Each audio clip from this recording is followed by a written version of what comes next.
Hey, all. We're here with Hiran and Brian from fucking Battlecross.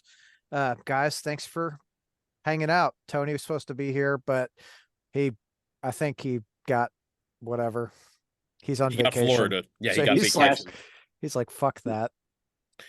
I he's would on the say there's beach. like there's a chance we're gonna get like a real late in the game, like, oh my God. And then he'll wind up on here for like 10 minutes. Right. Um, but thank you for having us. Yeah, Like Yeah, man. awesome. for sure. It's been a minute since I've seen you guys. I miss you guys. Yeah, I miss you No, too. I know. I miss you guys. I haven't seen Brian. I haven't seen you or Brian probably since the last time I saw You or Brian and you. Brian. Yeah, I feel like it was Memorial Day. It was the show. It was the show, right?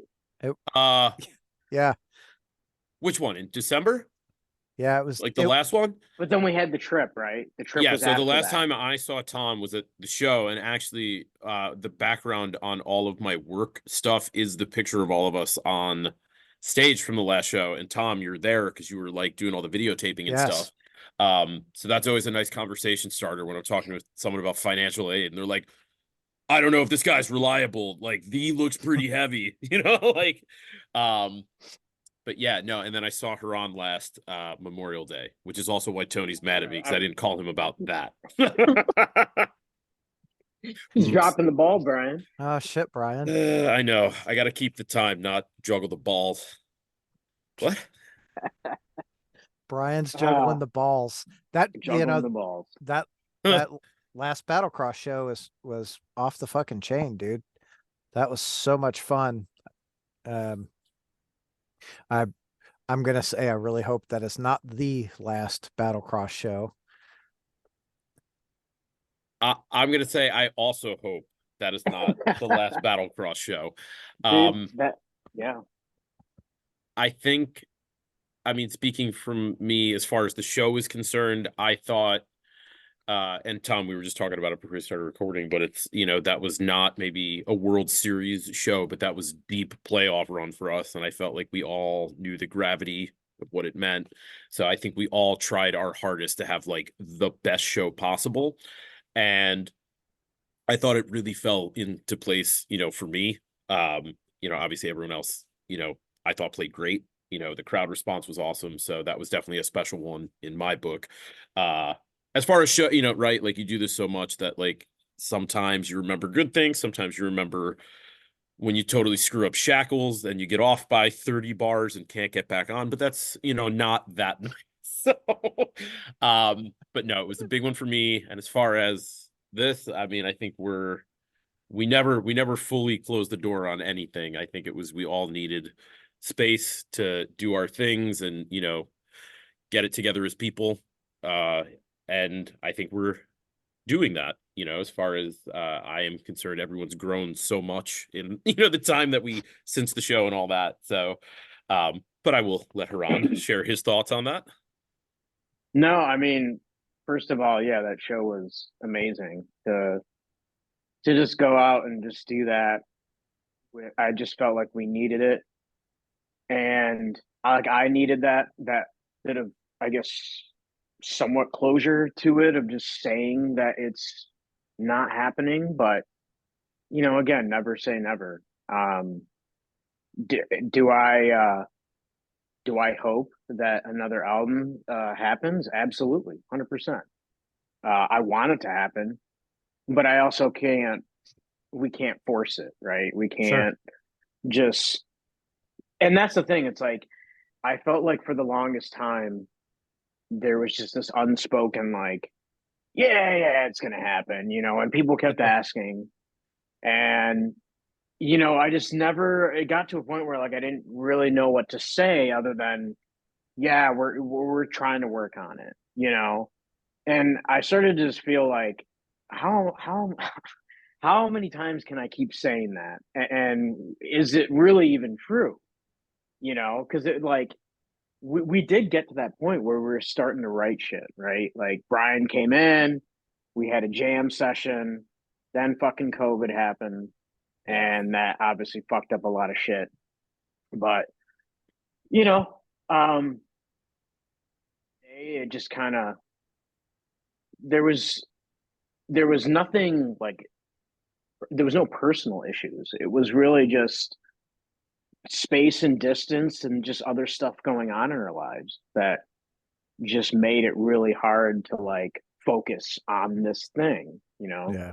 Because when we were doing Battlecross, I mean, there was such a different fire and passion that was within all of us, you know? Even when Brian came on board, there was just, we had like this fire about us that was just like, you know, all in, right?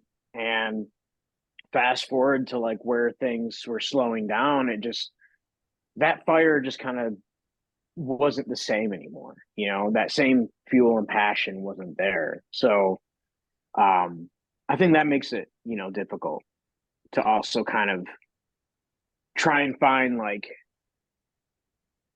sort of reignite that. Mhm. You know, like you got to reignite something else because it's taken a different turn, right? We're not trying to accomplish the same things that we were before, you know, then. So anyway, you know, I think all those things compounded, you know, essentially like we're done is just, that's how I was feeling at that time.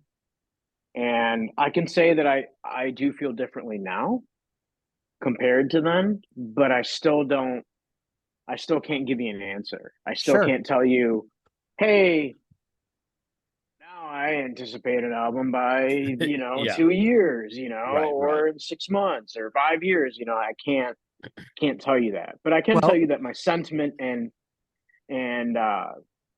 feelings about where I was have changed. so I'll say I'm glad to hear that, right? Because honestly, you know, I mean, you guys know, right? I try to see you every chance I could, right? Obviously, we keep in touch outside of the band, you know, just as friends because we I think we've all become that, you know. Yeah.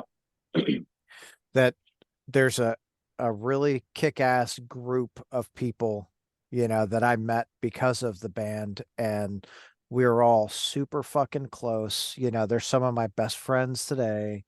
Like, fuck, I'm going on the Headbangers boat with Dion. Like, Oh yeah. fuck yeah. That's You awesome. guys are gonna rage. That's gonna be awesome. Yeah. Hey, hopefully no one jumps off the boat because They that happened on a cruise Oh that my I was god. on. It we'll go back to that. I won't get too Yeah, let's into it 'cause I don't want to. revisit yeah. But the, yeah. we'll put So, a pin in it. you know, but to hear that you feel differently now than you did, whether you're writing music now or not, I don't give a shit. I saw you, you know, post some clips of you playing guitar, and I like to see that. I was just like, oh fuck yeah, dude! Like just playing those songs, just seeing your fingers on that fretboard, I was like, So good. sexual. Oh yeah. I share the sentiment as well. I have to say it was nice because I knew when it was all kind of coming down, everyone was sort of in their own headspace about it and had their reasoning for, you know, everything. You know, and I know that, you know, from where I was sitting, it was like Hiran had sort of done the last show and kind of just I think needed space from music capital M for a little while. You know, it's and kind of building off what he was saying, I feel like it's very hard to have genuine creativity and artistic value when you have to kind of manufacture it synthetically. You know, it's always easier when it's coming from a genuine place, right? And to his point about, you know, maybe it's the fire didn't necessarily go out, but it's burning with different stuff now, or the goals we're trying to accomplish are different, you know. And I think that's just maturing as people, maturing as, you know, a band. It's you're not in that phase of the existence of it now, you know, and I think that I really agree with the fact that I don't want to rush it either, you know, and especially with a lot of the bands that I like, it's, you know, yeah, you know, they'll come out with records, but like ask Tool to rush a record, you know, it's like it's Right. not gonna happen. They wait until it's as good as they think they can get it with like genuine artistic value. And I respect that a lot, you know, and I would want the same of myself because it's the guys I looked up to did the same thing, right? So, That's you know, absolutely the way it yeah, should be, though, right? I agree. Like, you know, bands, I think a lot of times, you know, especially when you get signed to a label, what ends up happening, you get all of these chains attached, Yeah. and it weighs the band down, and you have to do this and you have to do that. You've got to have something out by here, and you're doing this, and you're got to be within, this box or whatever. And 3 minutes on the radio. yeah, Yeah. like, hold on, what happened to being a band and just being just fucking creative? Like, I just was talking with Jimmy Bauer and Gary Mater, and that's exactly it. Is they're like, yeah, we figure it's time to do an album. Maybe it'll come out this year. We hope it does, but if it doesn't, man, who gives a shit? Yeah. I think, and I like the way they do it because they pay for everything and they hold everything and just license it to labels, right? Which Yeah. is Which ideally, yeah. I mean, that's I think a place that most bands want to get to. I think, it's for bands that have been doing it for a while. I think I don't want to say it's easier, but it pays off a little bit more, I think, for them to approach the independent side. And I feel like even we could kind of do that because there is somewhat of this fan base that's there, right? But you try to take a band that's completely new that doesn't have that fan base and do Right. the same thing. It's a lot harder, right? Yeah. It's not impossible though. not impossible. Not No, impossible. what I'm saying is there's this advantage of like when you are on a label, there is that advantage of that it broadens your audience, right? It puts you out there.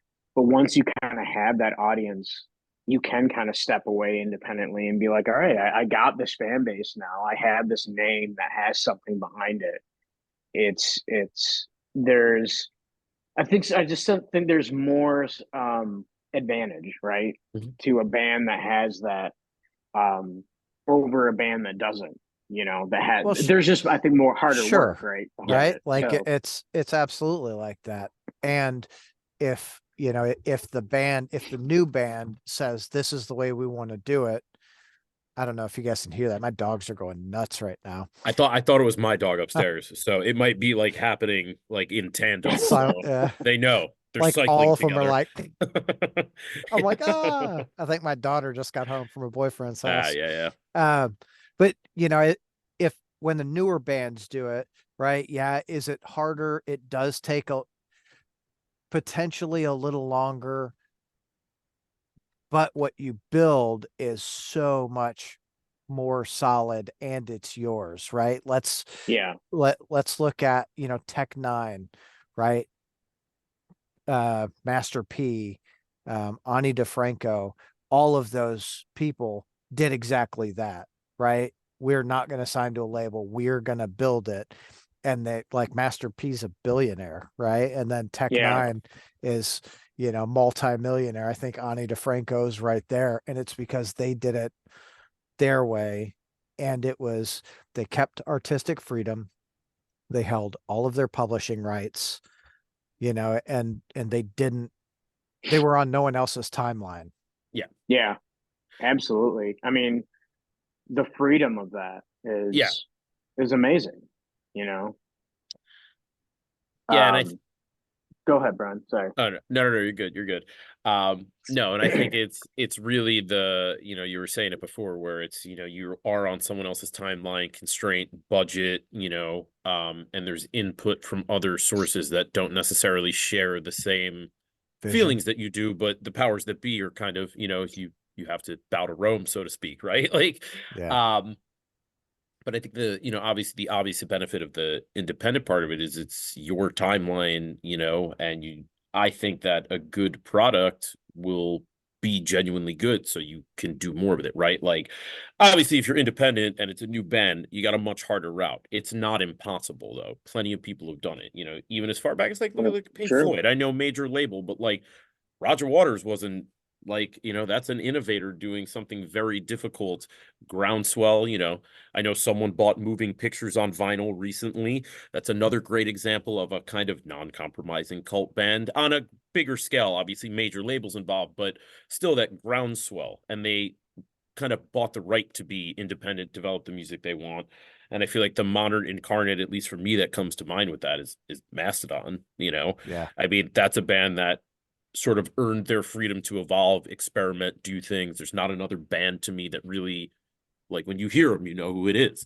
And I think there's such variety in what they do that, yes, major labels involved in that still, but I think Yeah, but after the fact, right? So yeah, that's another aspect, because we can look at bands who they paved their way, they made their way, paid their dues touring and whatnot, and then the labels came to them and yeah. said, "Hey, we'll sign you. You're going to do this." And they're like, no, we're still going to do this, right? We're going to But a Yeah. good product is a good product. I think that absolutely. major label involvement or not, they were going to be the band they were going to be regardless, and people would come to them. Well, So, and yeah, part of that is like knowing the band's worth, right? yeah, Like it's almost like self-esteem at that point is, hey, we're gonna do it. And you can either come along for the ride or get the Yeah. hell out of the way. yeah, yeah, I mean, it just goes, if you believe enough in what you're doing and what you have, then if you have this vision that you're not letting go of, you do have this like bargaining power to a point of like, if you're proving that you don't need them, you know what I mean? Like I am focused on making this thing, and I don't care what it yields, if it 20 people like it or a right. million people like it, right? And you're just doing that, and your music is speaking for itself. Hmm. I mean, that's the power in that. Is it's just it's amazing to be able to go in with this feeling of like, we're just going to do what we do, and you're either on board or you're not, Yeah, Yeah. and hopefully people dig and it. yeah, and having that feeling now, where it's like, it's a different mindset for me, where, not to say that I did things for other people, but there was definitely this pressure of like, you had to amount to something, or like you had to be by the standard or do things this way, or you weren't going to make it. Mm. And I think for me, it was like this worry of, we got to do whatever we got to do to keep this train rolling. And so, like, there were, I think, some things business wise or whatever, where you sometimes folded a little bit, or at least I know I did, where it was just like, whatever we got to do just to like get this thing, the music, number priority. But yeah, I feel like there's the difference now is like, not feeling like you need a label, and feeling like we're just going to do what we do. It just, I kind of wish I had more of that feel behind me more back then, Hmm. like that mindset. Um, but I mean, ultimately, the music never wavered. I mean, I don't think we ever did anything that we were like, I don't know about this, and got pressured into, you know what I mean? Like, musically, I don't think we ever did anything like that. I that was something that could never waver, because we believed in it enough to where it was just like, this is our thing, and no one's gonna step in and be like, well, you got to do it, add in Yeah, like singing here or yeah. something, You need just a whatever. catchy You're like, chorus line. yeah, like, Do it.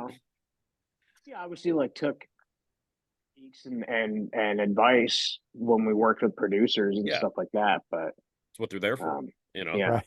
to hear the stuff that you can. And yeah, to sort of, they're not coaching you on how to play the instrument, but they are trying to make the best possible product. And I feel like absolutely, hearing it with yeah, different ears, it's like your coach almost, right? yeah. Well, Um, someone.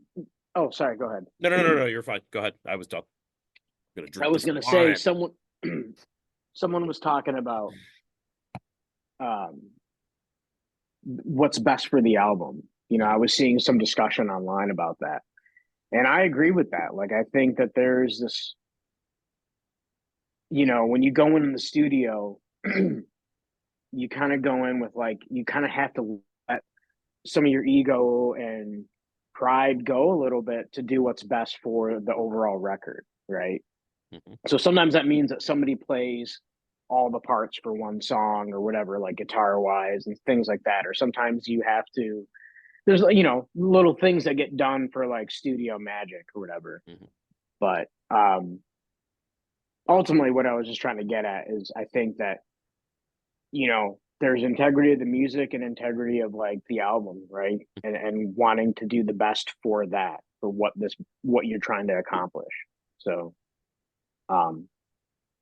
tying that all together, having that freedom and confidence and believing what you can do and doing it your way it's like priceless, right? Yeah. It's honest work that's out there for people to enjoy it or not, you know, and you do that and leave it to people to do what they want with it. Well, So yeah, I think a lot of musicians at the end of the day make music for themselves, right? Like absolutely. this is the release. This is what I want to get out. If people like it, awesome. If they don't, like, whatever, I still like it, you know, and those, in my opinion, those are some of the, you know, the best fucking albums, Mm-hmm. you Yeah. know, like, Yeah. oh, I love, you know, I like creatives just because I'm fucking whacked out in the brain anyway, you know. But to see and hear what other people create is makes me want to create more than what I do. Yeah. Yeah, 100%. And I think being, you know, right. Well, I think that was like the Bob Dylan quote, right? Like the highest form of flattery is inspiration or something like that. Like the highest thing you can do is inspire someone, right? You know, and it's Yeah. always just like all the people that we liked growing up and now and new artists that we're kind of channeling. Like I feel like I take a piece out of all of that, you know, whether it's something that I'm like, oh, I really like this, so it's going to inspire something on the drums.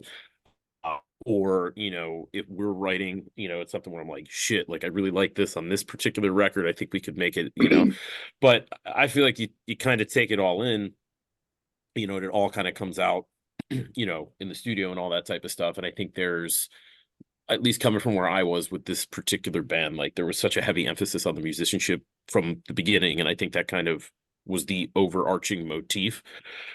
So I feel like, you know, you go into the studio, there's so much stuff, like nothing's off limits, kind of, you know what I mean? So I think that Yeah. there's always that genuineness to it, if that makes sense. Yeah, Yeah. for sure. I feel like I'm trying to make like an abstract point here and I'm failing to do it, but I'm trying really hard. I mean, ultimately, down to is I want to get an album. You know, that's if there's one thing that I can walk away and say, like I could really close a chapter is at least doing another album with Brian. You know, so I know one guy that likes that. He's one. All I want to say is I'm putting it out there in the universe that I want that to happen, and like, you know, that I wouldn't feel like I would feel like there's a lot I feel like we accomplished with this band, right? But there's one thing I could say that is not done for a reason, and that would be that reason is that there needs to be an album with Brian on it. Actually, just Brian on it. It's just me. It's just going to be Brian. Just Brian. Like, yeah, just like, Brian. He was talking about one person serving the record, so like one guy's playing all the parts. I'm gonna play every instrument, everything, and sing. And then there might be like we were saying like part of my point, like being very inspired. Like there's gonna be like Lumineers and Mumford and Sons inspiration on here. There's gonna be no drums. Those guys, they just stomp. That's it. It's just stomping on a box and clapping.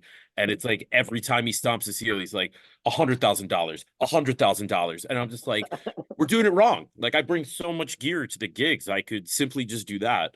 So I think that's kind of the new direction for Battlecross 4 is going to be, I think so too. Really heavy Lumineers, just me. That's it. The War of the Songwriter. Yeah, it's going to be pretty good. And it's going to all be about different condiments, like each song. Like one will be mustard, relish, sweet relish. Maybe it's like a, you know, like kind of. Can we have some siracha somewhere in there? Yeah, Tony's going to guest appear on that and then blast it all over everyone in Superjoint again. Oh my God. That was one of the absolute funniest days. Please tell me the story. All right. I got to set it up. Let me remember it. So I think this is the second leg I so wish he was here, and out of anyone, I wish Don was here because me and him were sitting right next to each other when this happened. So we're on tour midway through the second leg, and I think we were in Arizona or something like that. And I have to say it was that because that same day I saw the largest saguaro cactus I've ever seen in my life. It was literally like 50 feet tall. It was insane.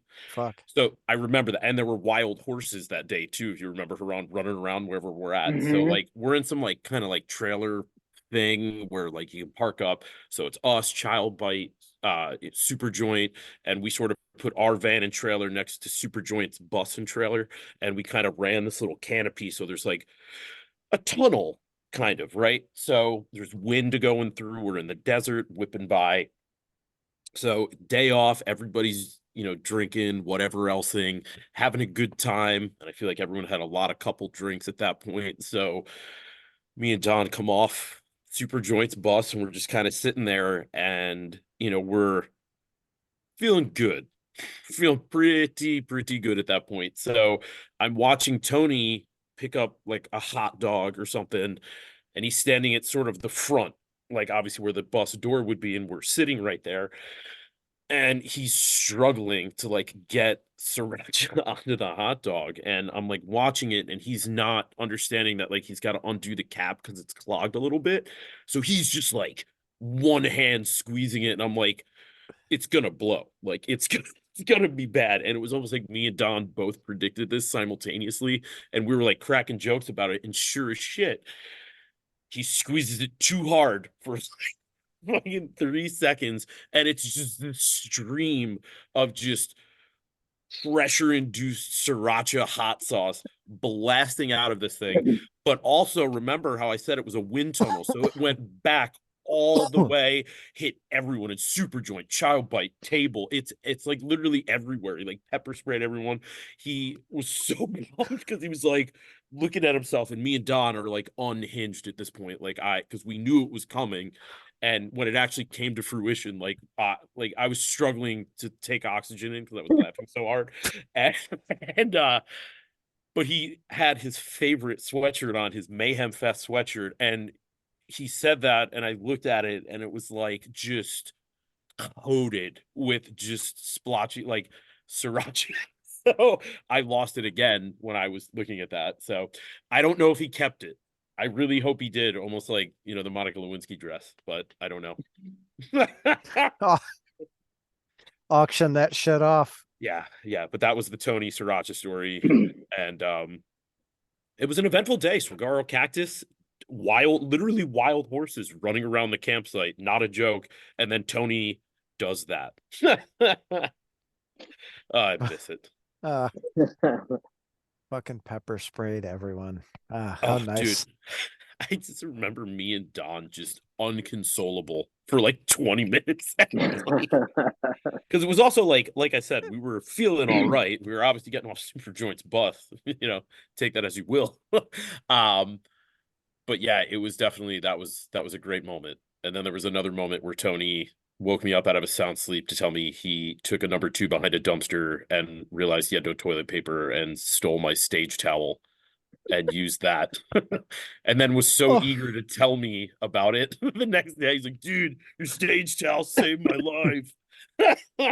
He's not here. I shouldn't be telling all this dirty laundry. That one's harmless though.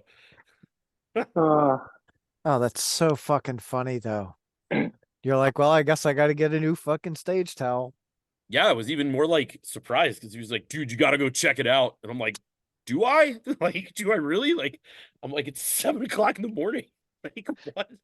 Like, let me at least get some caffeine in me He's first. like, dude, it like exploded all over the side of the dumpster. I just said, Sean, dude, if we're gonna go there, because like, I mean, this is really like, I don't want to turn this into like Hoop Story Central. Keep it classy, but he goes back and shows me, and it literally looked like a cow pie. I was like, I didn't even understand how it happened. I'm like, dude, like you had to like the towels, like it's almost like the something about Mary thing where it's like I don't understand how the towel was where it was in relation to the mound, I guess, but yeah, he's Tony, I will say, is one of the most proud, like flatulence people I've ever met in my life. He really Oh. gets a hearty chuckle out of farts, as do I. So do As I. do I. I mean, but like he just appreciates it. My like wife hates it, dude. yeah, I feel like Trish it speaks to his wife because I feel like she's just been conditioned. Maybe she's Stockholm syndrome with farts, and that's why they're so good, you know. I'm kidding. Oh fuck. But I will say this: I love both of them dearly, and I feel like as far as like working functional couples in bands, I have been very fortunate to meet a lot of them. Jason and his wife, Jonna. I think Tony and Trish are like awesome married couple, and I give her a lot of credo for doing that. Yes. Look at this little bean. Every fucking time. She's just like, I didn't see. oh, here, look. Little Oh, beans. little kitty. That Yeah. little kitty. Yeah, that's Sophia. She Cute. like Sweetheart. what as it gets later in the day, she comes running up to the top of the stairs and she's like, hey, come on, it's fucking time. Let's Yeah, go. it's time. Let's go. We gotta go to work. Yeah. Oh, Oh fuck. dude, cats rule. I never thought I was gonna be a cat person, and then my fiance had a cat that I inherited when we moved in together. And I'm a big animal person. But I feel like everyone has had good experiences with cats where like they're awesome. And then there's cats that are just kind of not cool, or just mean for whatever reason, So I was like very like, I don't know about this. Like it goes to the bathroom in the house in a box. Like I don't love that. It's the best decision I've ever made. Like my cat rules. Our cat rules. Her cat rules. It's Her not really cat mine. rules. Yeah. Yeah. I feel like I'm like the stepfather, I stepped up. I stepped up. Dude, same. I was always a dog person heavily, and then I started when I started pet sitting for friends was when I really got like closer to cats. But then when I was living in Dearborn Heights with Anna um, and Oh, is that Phil, Jules? Oh my God. Jules, man, The Jules made me best like cat. I absolutely love that cat. Oh, Is dude. that the one-eyed cat? Yeah. Yes. Yeah. That I love that cat. What a So little mensch. Such a little yeah. mensch. But yeah, totally became a cat person from just, other people's cats. And now that I have a cat, I'm getting like the complete opposite experience I've had with the cat, which is this cat is hiding from me. It's, Yeah. You not what I'm used to. you But just gotta play it cool. The cat will Yeah. come like I know. It'll come So- yeah. we Yeah. got this cat when we were in our last house.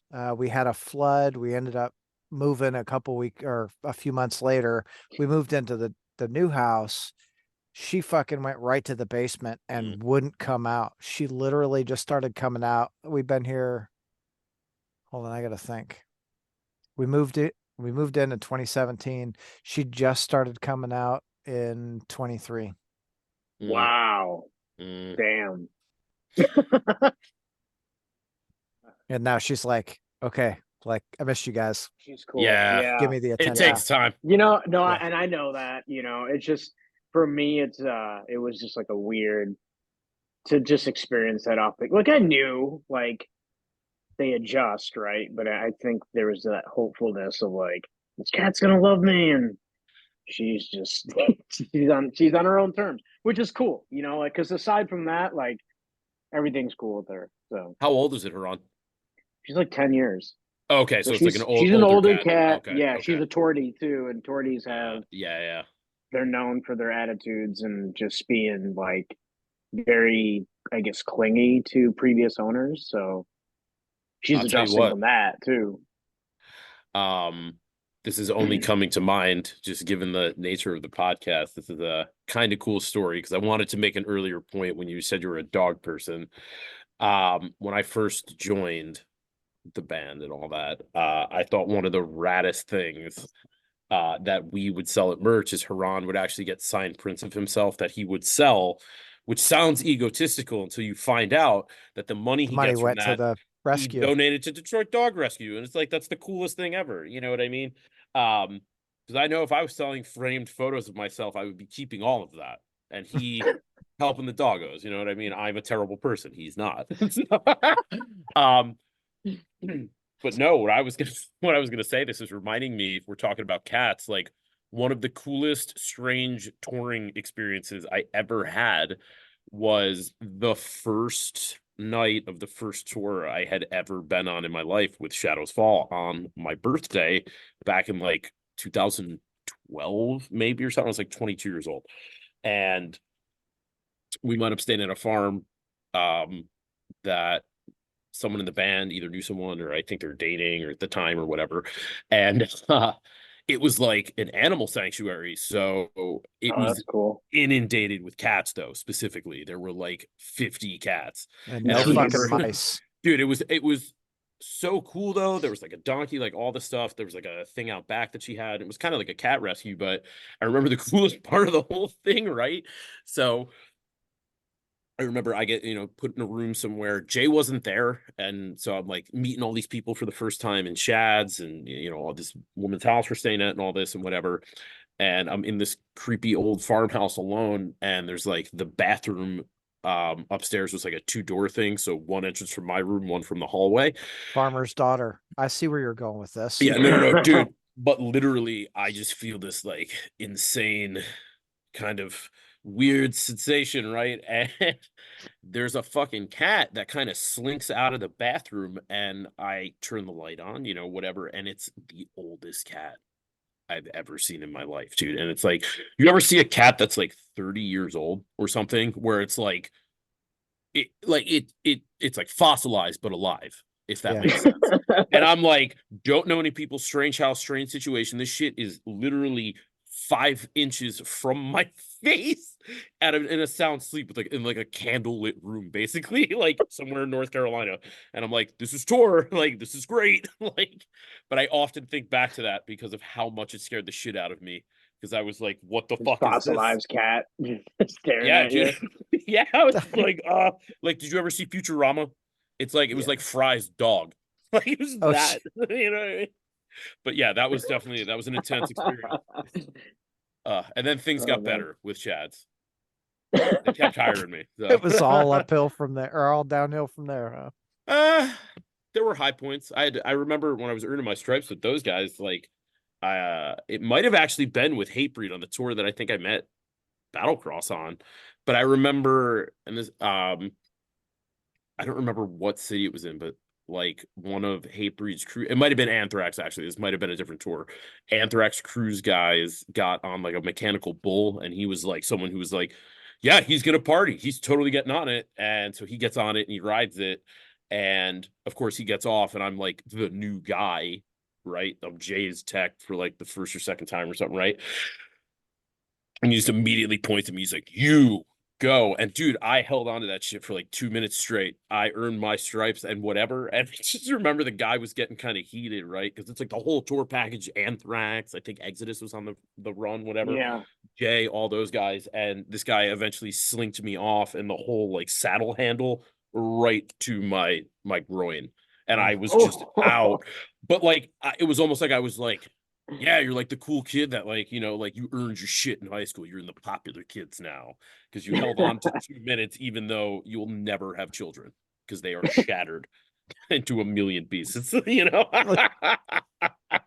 Why are my balls all big and black and blue? I don't know. My balls were big physically because of trauma physically, but they were also big metaphorically because of how well of a bull rider I am. So cool stories from my past, right? Who knew?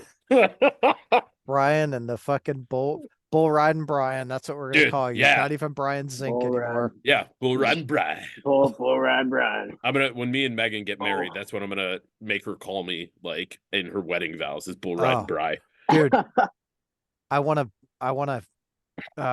marry you. Well, actually, hold on. Take a tea here because Hiran can verify this. So, speaking of all of this, I did, when I found out I was getting, I proposed and all that stuff in July, I hit Hiran up and was like, dude, like, if I was going to possibly perchance have a live band at the wedding, and there were perchance maybe perhaps some real instruments there. You think you could squeak one out? At the wedding, maybe we'll, whatever. And you said you were into it. So I was immediately like, okay, that's great. Like, even if that's that's the last time we play whatever song, it would be amazing. So I say this to my fiance, and she's kind of like, hey, like, I don't want to like shit in your cornflakes here, but you have two 90-plus-year-old grandmothers attending the wedding. You're going to kill both of them if you play force-fed lies in this beautiful setting. So like, okay, so force-fed lies is out. We got a bunch of other ones. Let's say this. Like, if I'm at my wedding, ain't no way I want to get up there half in the bag playing 220 BPM. Like, I ain't doing that, man. Nah. We're trying to party. Like, pick something easy if we're gonna do. But no. So my grandmother comes out to shows that I'll play locally all the time. She's 93 years old, and she'll come out and fucking party, which is awesome. She was more worried about her grandmother, and I was like, so I kind of, they're over visiting one day, and I was like, so Dell, name's Adele, I'm like, so I got this friend who plays in this band with me, and he's thinking about maybe doing this song at the wedding. Megan thinks you're going to be really upset about it and not going to like it. Like, it's a little loud. Like, what do you think? And she was like, oh yeah, like full send, like went in whole hog. She's full support, dude. So I'm just saying, like, leave that on the table for you guys to chew and digest as you will. Oh, that's what I've been practicing, guys. All those videos you were talking about, it was for my wedding. So I'm getting ready for Brian's wedding. Yeah, dude, 2025, we got plenty of time, and maybe we write a song or two in there.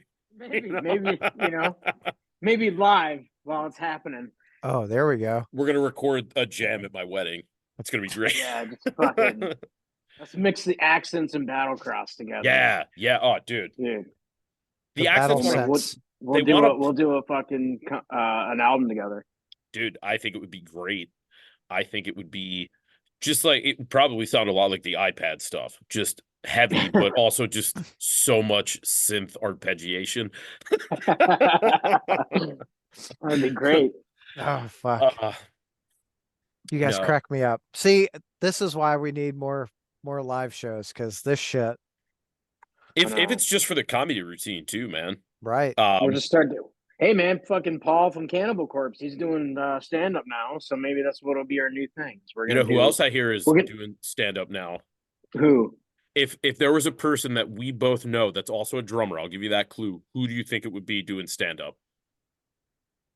Who's one of the funniest people you've ever met that could do stand up, and a drummer that you guys have toured with? Is it Corey? It is Corey. No shit. Yeah, dude. No shit. He had the fucking line of lines on the cruise, which we could address that whole situation if you want. Yeah, let's talk about that. Got here. So sorry, I don't know, like hijack Tom's. No, I don't. This is good shit. It's great content. Okay. Yeah, whatever you want. Like, if we're getting off the rails, like, I have a tendency to just talk. So reel us in if you need to. Rein me in. Yeah, give me the shepherd's crook, like vaudeville style, baby. I'm totally good with it. Like, when I fucking have a question, I'm gonna up. I swear. Okay, so the cruise. So we'll talk about this. So the first thing I'll say about the cruise was it was fucking great, and I felt like we were all so upset that it had gone off with such flying colors. Everyone from the boat crew, the band crew. Which cruise was it? Headbangers or 70? We did the Lamb of God cruise, so Headbangers boat. Yeah, nice. And it was, dude, it was awesome. That part of it, and we were upset because obviously someone didn't make it back, which is upsetting.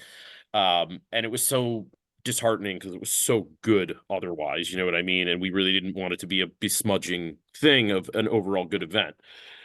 So first things first. So obviously the quote with Corey, and me and Bittner have joked around about this for months after with Corey. We just saw him in Jersey, obviously. So we're doing all the, gear setup, all that stuff. And there's a 16-inch floor tom and an 18-inch floor tom on the rental kit. And Jay and Corey were kind of playing back-to-back sets, so they're just going to share it and kind of set it up, kind of equally. Makes my job a little easier. So Jay usually uses a 14 and a 16. right? So I was kind of floating around in the back, and I'm like, "Ah, dude, like I found a 14." I'm like, "Corey, do you want this 14?" And he's like, "I don't need that shit. I'm a grown ass man." This is the funniest thing I've ever heard in my life. And now I feel completely inadequate playing a 14-inch floor tom. It's like I need the 16 because I myself have not been a grown ass man. So me and Bittner thought that was the funniest shit I've ever heard in my life. So it's become a thing. As far as the cruise and stuff like that, dude, it was great. Like the bands were cool, everyone was great. I got to see Ashes of the Wake from start to finish behind our cruise's drum A set. lot of the bands, like, Did it? What was that? meet a lot of the bands that were on there, or Yeah, I think the thing that was cool is like, I don't know your guys' experience with cruises. It, you can only go to the front and the I've back never of a done one. ship so many, like I would totally go again, even with the, kind of tragedy that occurred.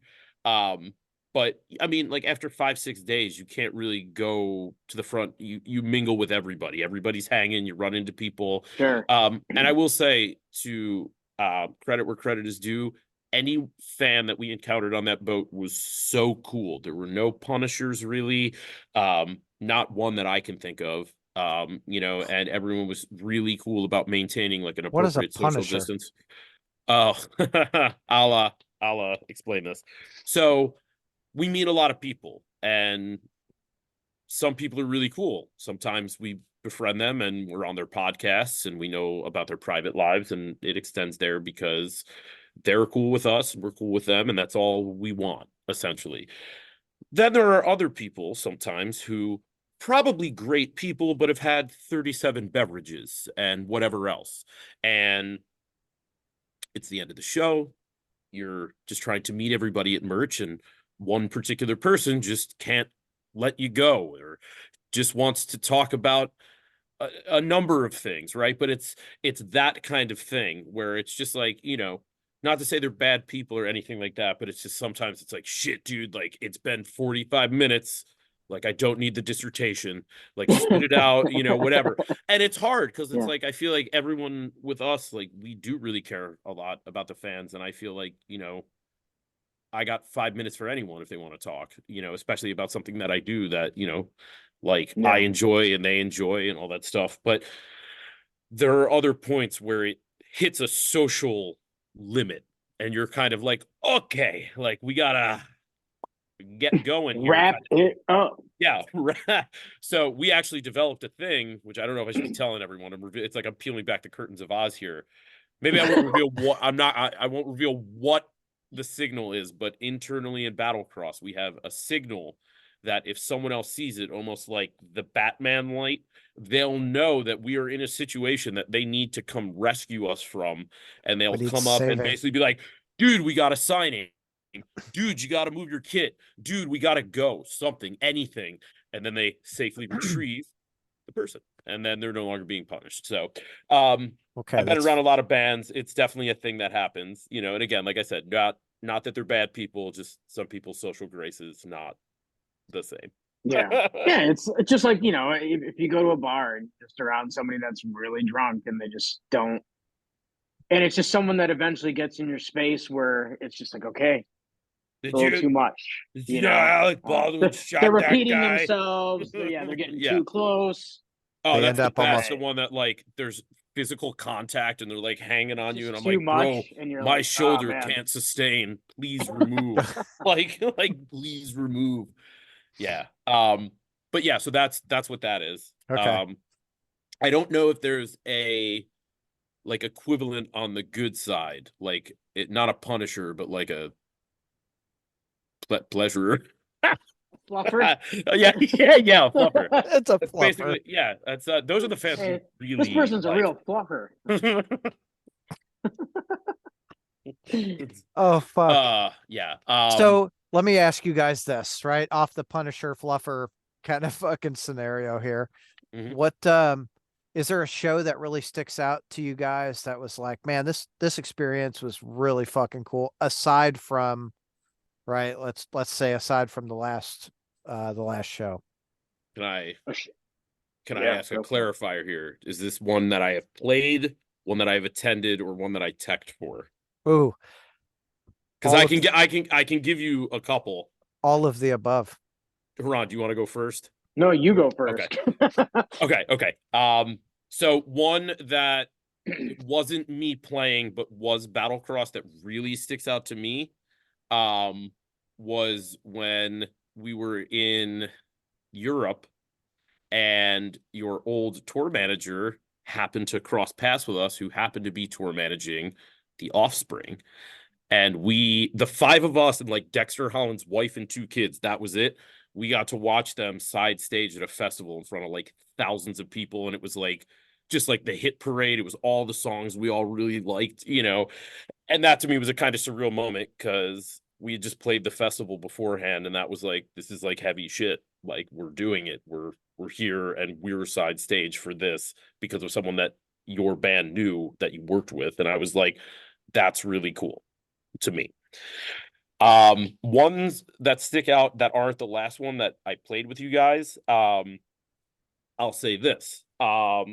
One for me that was huge was Webster Hall with Guar, because that was my home state in a venue I've been to a lot and have seen shows there. And we were in the big room at Webster Hall, and that was the first one that my parents came out to on my first run with you guys, and we fucking tore it apart that night because that was the first night that we did Hostile, and Postulus came out and played with us. And the thing is, it's like I think a lot of people will say it, but crowds have a different mentality depending on the city, and New York City is the hardest crowd, I feel like, because they've seen it all, so they're not easily impressed. And I knew it was like the second or third song in, like they were really digging it, and we were playing a great show. And it just was such a high culmination that my parents were there. It was the first one, New York City. This is huge, right? Like, so that was a big one for me. And then as far as ones that I teched for, teching for Overkill in Japan, and then they do the show. Winger was on the other stage while I was setting up, which is amazing. Rod Morgenstein and Winger. And we were at the Tokyo Dome or whatever, like 80,000 people. So Overkill plays, great set. I'm teching for that. And then the band on the adjacent stage that was playing when we were breaking down was Slayer. So I got to see Slayer live in Japan, basically side stage in front of like 80,000 people. And Nice. it was fucking rad. And I got to go to Japan. So like that was also rad. So that was a big one for me. Yeah. Yep. Huron? All right. So just a show I played, or just kind of the same thing? Same thing. That Brian, okay. Oh man. Okay.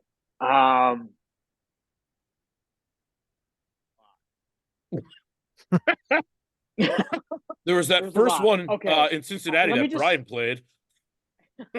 Well, I want to kind of combine a couple. Yeah. Because so this Hell Festival in Drumheller was one of my favorite Brian show moments, because that was just such a cool. I remember I'm fuzzy on getting there, but wasn't it very we didn't even get time to chill in the hotel, right? Or was that a different show? No. It was the Drumheller one, because I think you're thinking of the one that it was we drove to Vancouver from I flew after work on a Friday to Detroit. We had a rehearsal at midnight. I slept on Tony's floor from 3 a.m. to 3:30 a.m. We got on a plane in Windsor, which was a drive after we loaded all the gear up.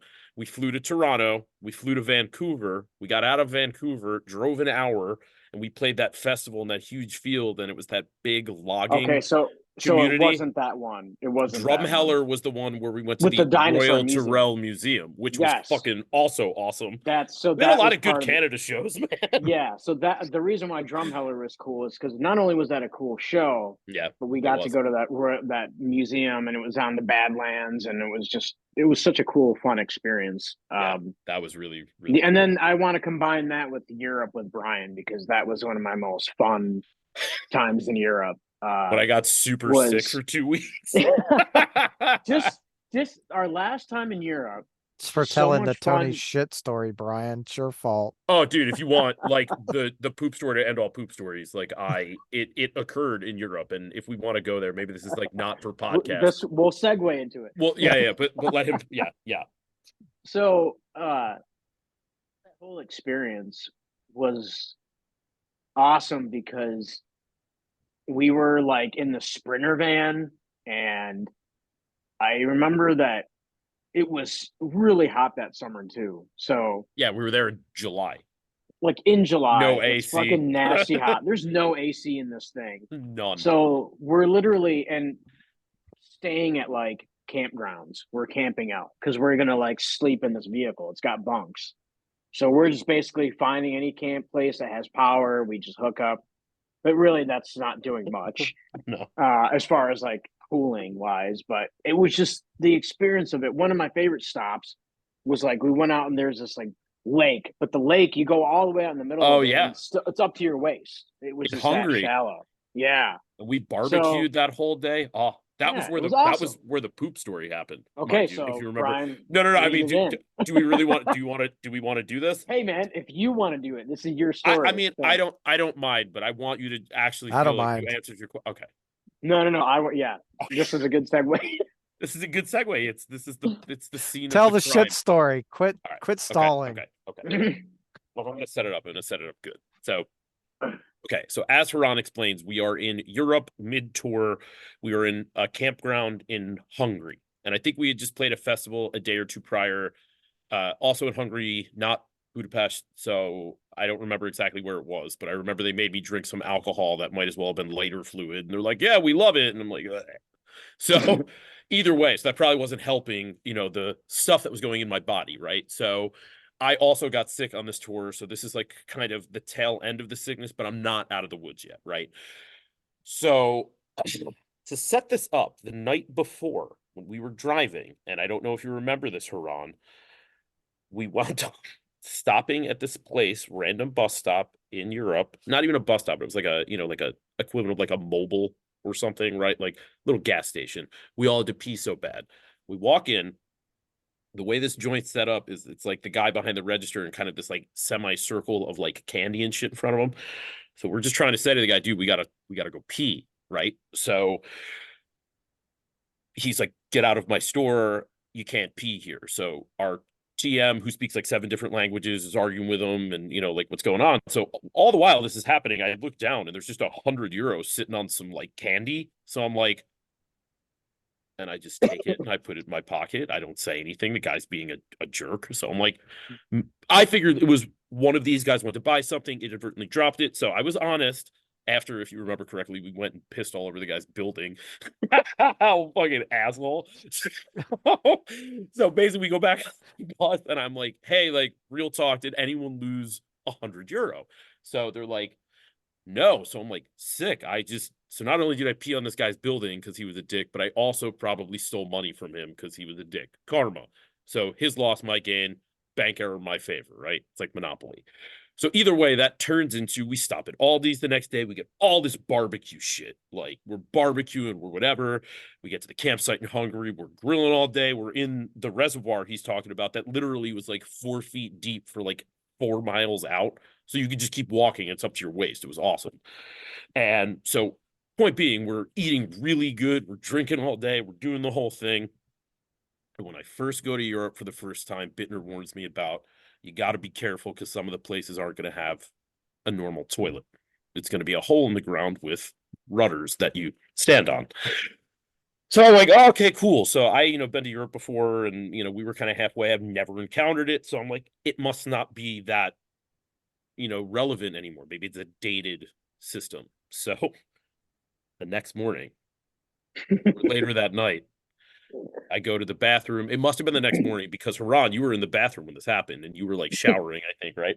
And our TM's in there shaving or whatever.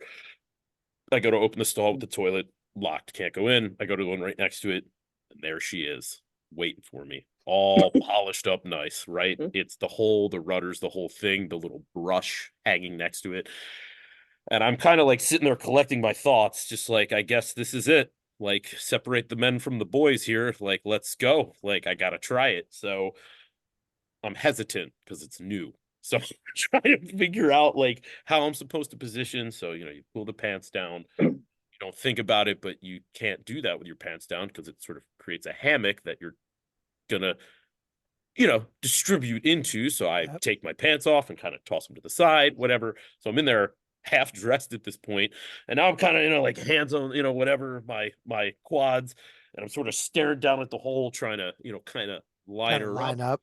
Yeah, and dude, this is not a joke. Not a joke. I do the thing, and it's like 1 foot long, solid piece because I'm trying to like pay attention to make sure it goes where it's supposed to. I Steph Curry 3-pointer, nothing but net this thing. It's in there like I am the Tiger Woods hole in one shot. Like it's a 1 in a billion. Like it didn't even make a noise. It just done. Like it's in the hole. So I, as a result, am like, oh my fucking God, it went in the hole. I can't fucking believe I'm losing my mind in the bathroom stall that other people are in. Rod's in the shower. And I just remember being like, dude, you all right? Like, did something happen? And I'm like, it went in the fucking hole. I can't fucking believe it. So I'm flipping out. I run out of there after wiping my ass. I'm not gross. So I go, I tell Gumby, Hiran obviously finds out what happened. I tell everybody that I'm like the MVP of like the poop Olympics, right? So then I find out other people had to try it because it was so great in my experience that they didn't want to leave it on the table with them if they could have also had such an enriching experience. And from what I hear, I know Gumby went back and he used backboard, let's say, if mine was a swish. And then I heard someone else who shall remain nameless went back and didn't quite hit the rim, so to speak. And it was a little bit more problematic for them. So but that was it. That was one of my favorite hoop stories on tour. Not, and I would say that's probably number one. Second to me, I also pooped into the Grand Canyon once on a very long hike because I had to, and I risked it all and pooped off of a ledge of the Grand Canyon. And I'm admitting this, so it's amazing. it's pretty You're amazing. probably not the only one who's shit off the ledge into the Grand Canyon. Yeah, but I remember I was nervous. I was surprised I rose to the occasion, so to speak, just because it was definitely like, whoa, that's a lot of canyon. It's grand. That shit story is going to make for a hell of a reel. That's cool. That's good. I'm a professional. I wonder if your shit off the Grand Canyon like killed a Bigfoot or a ram. Like a ram that smashes its head with another ram, and then the force of it is so strong it rips its head off. This is like, honestly, like, Tom, if you're really curious what like most of the drives in the van were like, it was basically this. Oh, like us joking around, and then we would stop at bathrooms and sort of collect more stories to tell. You know? I'm certain of it. I know, even just, you know, with the fucking group, you know, Brian and Nate and everyone. Fuck, dude. Like those freaking we collect our stories too. I still get fucking random picture of me passed out behind the merch booth in Fort Wayne, like, hey, like either behind the merch booth or I'm up on the fucking stairs, like I just need more water. Dude, I was so trashed. Oh. All right. Huron, you want to finish your story? Oh yeah.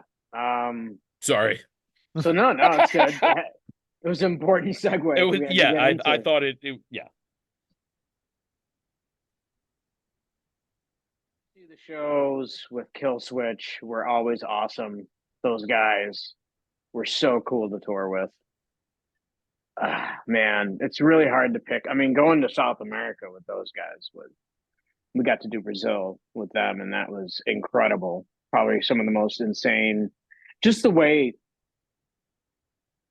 it was unreal because we had never been there before, and I remember the curtains were closed and people were chanting Battlecross. I mean, you're hearing this full crowd chanting the band name, and we're like, I couldn't believe us.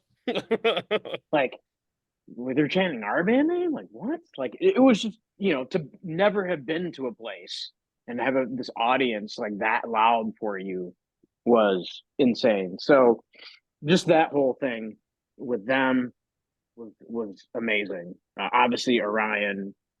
I mean, it's really hard to pinpoint just one, but I feel like mean, we those had a are lot obvious. of Those are like the highlights, right? Like, I mean, every band that I've toured with, there's always like a good story or just like a good memory with it. I don't think there's really anybody I've toured with that was like, you know, I hated it or it was bad. I mean, there might have been bad memories within the tour, so like something going wrong, but the tour itself and the people we were out with were always great. So Oh I don't yeah. know.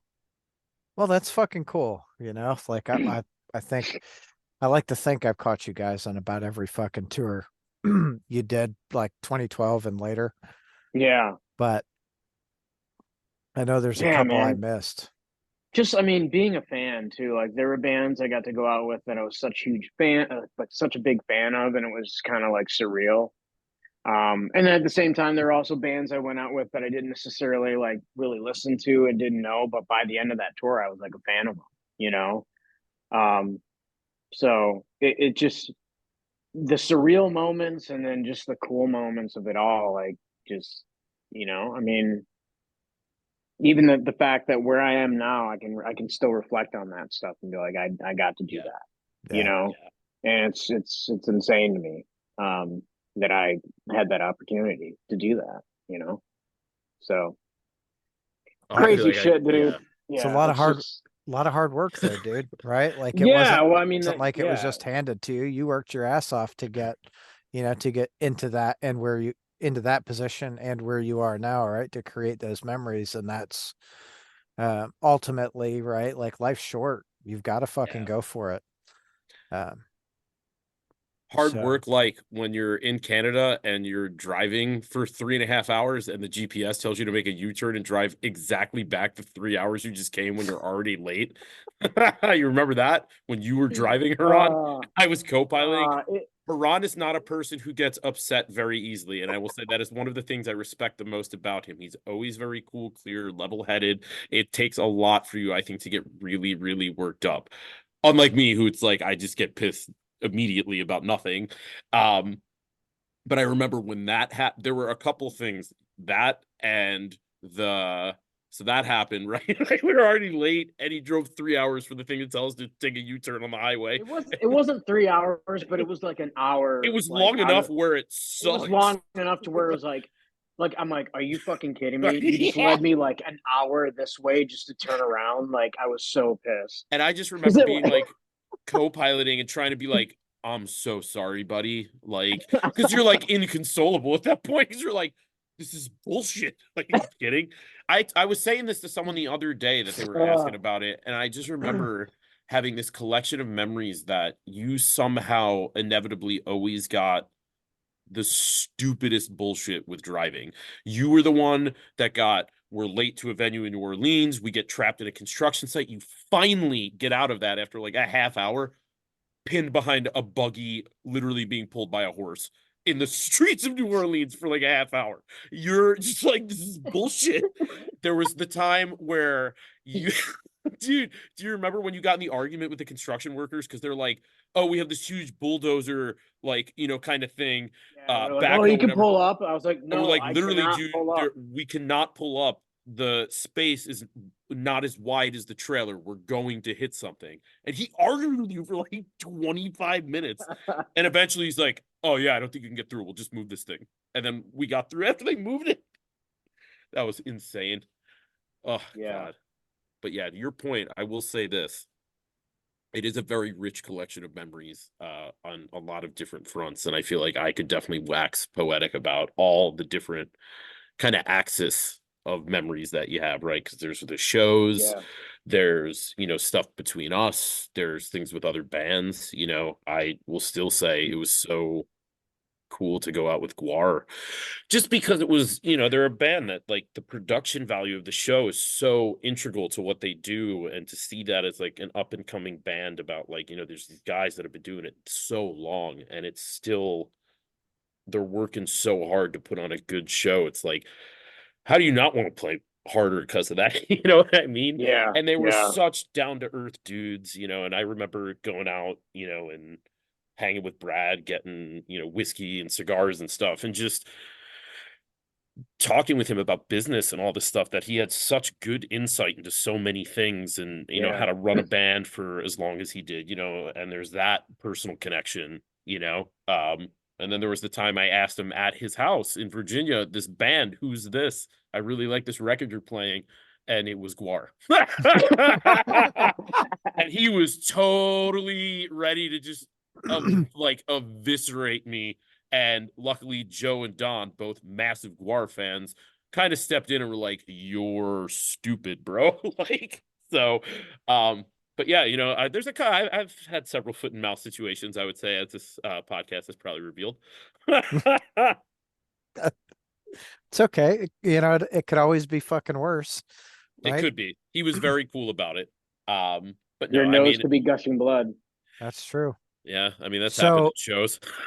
when Dion has one of those moments with Jason Bittner when we were in fucking Worcester for the Shads reunion. Was We he were all cool? Was he cool with them? you don't fucker. Hold on. We were all All at right. breakfast. You were there, you and Tony. Oh yeah, yeah. Dion And he fucking came, stands up to shake his fucking hand, and and then Jason's like, wasn't he? "Nope, I'm not fucking shaking no one's hand." No, and that was like, wasn't that during like right when COVID was going on too? Yeah, And he was like really there like was a he got. huge fucking uptick, like, I and he know, was like, "Nope, fucking, this is too important." And Dion was like, uh, I know, and he's not. I will say this, you know, I feel like Yeah, Jay has been doing this a long time, and I've been around him a lot, you know, and you know, I feel like he's always cool with fans.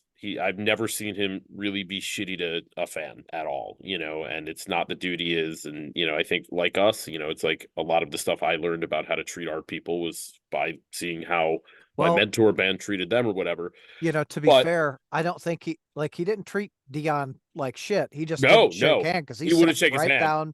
He just Yeah. sat right down with us. We all had fucking breakfast, so it Yeah. was like, oh, okay. That was all it was. He was very, and especially too, because like, you know, there were bands that I even remember going to see that, you know, we would know someone in the crew or the camp or something. So like I wouldn't have to get like a regular ticket and like, oh, I'm going to see such and such a band. I can't even go shake my friend's hand or give him a hug because COVID, you know, or you couldn't, I remember for a long time, go on the bus or do any of that because it was very sealed off kind of COVID bubble thing, you know. Yeah, You know, I'm fortunate that, you know, we know a couple people in the Styx camp and the drummer from Styx or whatever. So usually when he's in town, you know, me and Bittner will go and kind of see him. And we didn't even go just because we couldn't even go say hi, you know. And I think I was gigging or something else. But like even still, it was just like, you know, it was such a bummer because like the hang is such a cool part of it, you know, yeah, catching up with people and stuff. And I feel like that personal part of it was really severely diminished in COVID, amongst other things, right? So I will say it feels nice to have that back 4 years down the pipe, yeah. you know? But yeah, we were also isolated for so long that, you know, I read a lot after Pat took his life. You know, I read a lot about like human connection and Yeah. that kind of shit. And, you know, that isolation, we're going to see results from that for so many fucking years. Oh yeah. Like that. One of the articles I read says the average human needs at least 7 hugs a day to keep their mental health. And I'm like, oh, I know it's fucking, Jesus, I know That's a it's wrong lot. I with mean, me. that's a that's a lot of hugs. that's Yeah. 49 hugs a week. And I Hmm. feel like I am below the line with that. Although I will say I do not mind hugging people. I think some people get a little bit like whatever. I'm very like I like spreading the love. Someone had said to me at one point, you know, and maybe this is like a little lame, but you know, it's everyone always waits so long to tell people they love them and then Yeah. they're not around and you wish you had said those things, you know. So to me, and especially with my family, like, and I think maybe more so than other people, but like we were always very much like expressive now. God forbid it's the last time, you know, I want to know that it was known while people were here the way I felt about them. So, See, yeah, we never were. It was really, yeah, we all just kind of always did our own thing.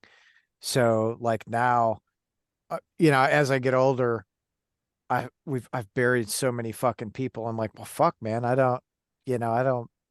I want people to know I fucking love Yeah. them. Yeah. Like you guys. Like I Yeah. fucking love Yeah. you guys. Likewise. Just because every time I see you guys, I always give you a fucking hug. We hang out, we bullshit, and I'm not the Punisher, so I let you No, guys go no. do your thing. Um, I feel like we wouldn't be hanging out with you if you were punishing us all the time. that You would kind like you probably wouldn't know, but there would be signs. Like, that's fair. Yeah. Um, um, but even within, with Dion and Brandon and Nate and everyone, it's like all the whole fucking it's become a community, and yeah, more than a community, right? We're like a big family. It's Yeah. I good mean, stuff. honestly, I've said this before, but like I feel like that's if there's an accomplishment I can be really proud of, it's the fan base of this Yeah, band. Like yeah, with how dedicated you guys are, and then just like that family, like what you guys have amongst like amongst your guys selves, it's just amazing to me. Like that our band created this, web of just people coming together. I think that's just the coolest shit that I can brag yeah. about being in a band is like, my music was help bring these people together, create forge friendships. It might sound kind of cheesy, but it's the fucking truth. Like I see that as such like a big accomplishment to be proud of.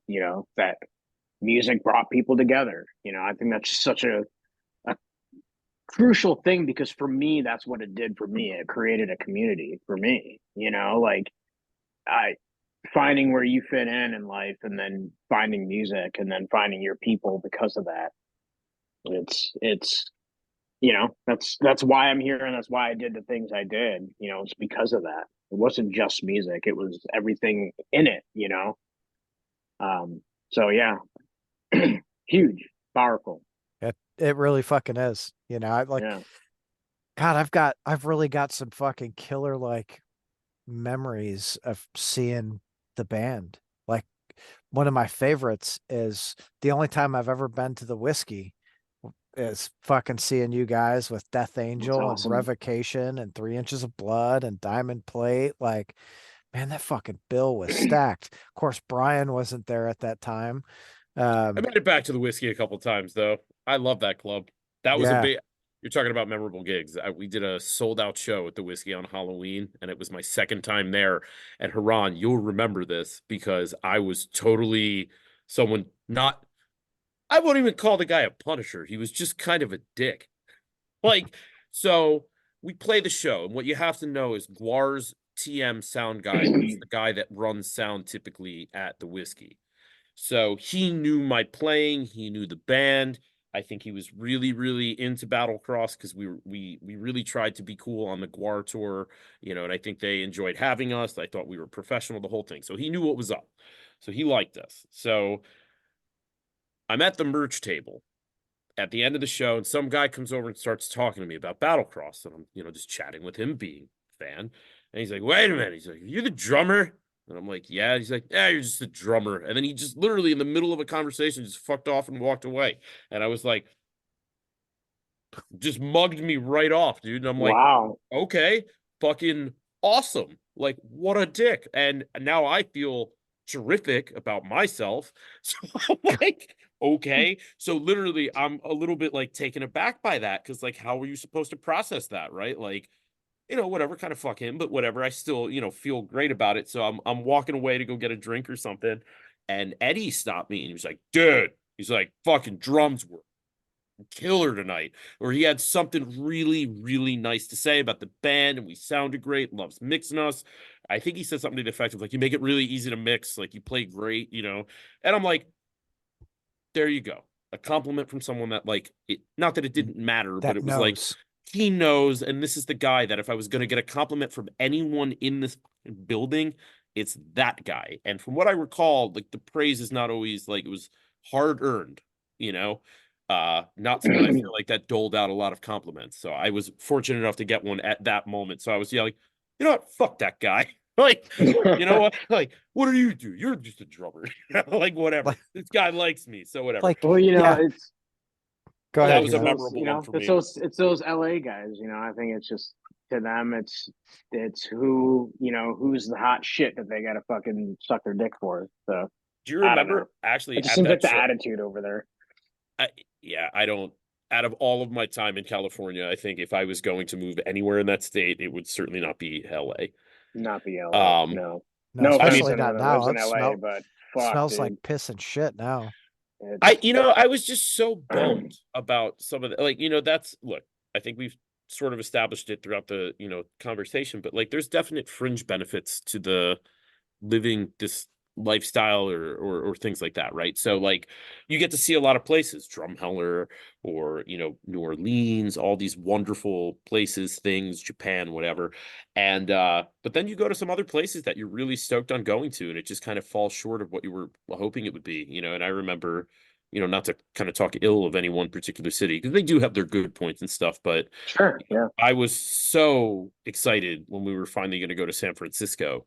And my mom's like a huge Grateful Dead fan, and that was a huge part of the counterculture movement, Haight Ashbury, the whole thing. It's like all what that was like the big spot in the 60s. And I'm so interested in that music and that whole sort of event, beat poetry, all that.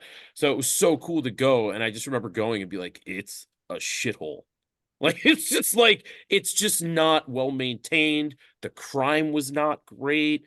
I'm not going to get into specifics, but like if you were there, obviously, Haran, like we get out of the alleyway and there's just all these like vagrants doing all sorts of stuff, and it's just like it's not what you expected. I Yeah. guess, and it sort of fell short. And I remember that being such a bummer. But then other times, cities that you don't expect to be really rad wind up being awesome, like Des Moines, Iowa. Like not a lot going on in Des Moines besides Slipknot and you know Slipknot. So That's not true. They have corn. there's corn and they have a small little place that Haran, I remember very much said I was gonna like, that I fell in love with, called Zombie Burger. And Zombie Burger is one of the best burgers I've ever eaten.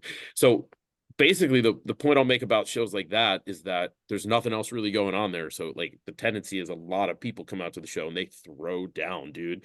And I remember some of those shows that we played in like those areas that you thought would be really scarce of people wound up being like the whole town's there and everyone's rocking out. And then he took me to Zombie Burger and they had my perfect burger, goat cheese, prosciutto, very good beef. It was fantastic. And we were on tour with a band called Feeder the Sharks, these Australian guys, and they were completely like minds melted that I ordered the burger and it came out and it's like really good Iowa beef, like it's very good. And it was so good that I ordered an exact duplicate of the same burger after I finished the one I just ate, and then ate that entire burger in less time than everyone in that band had finished one burger. And they were really perplexed by that. So, but it was so good. I had to order another one, dude. And I don't regret it to this day. I wish I ordered a third one. I wish I could FedEx one to me right now. I bet you could. You probably could. Oh, I don't burgers don't travel well. We had this conversation the other day, man. Like some stuff travels well. Like you can't get a burger to go. Yeah.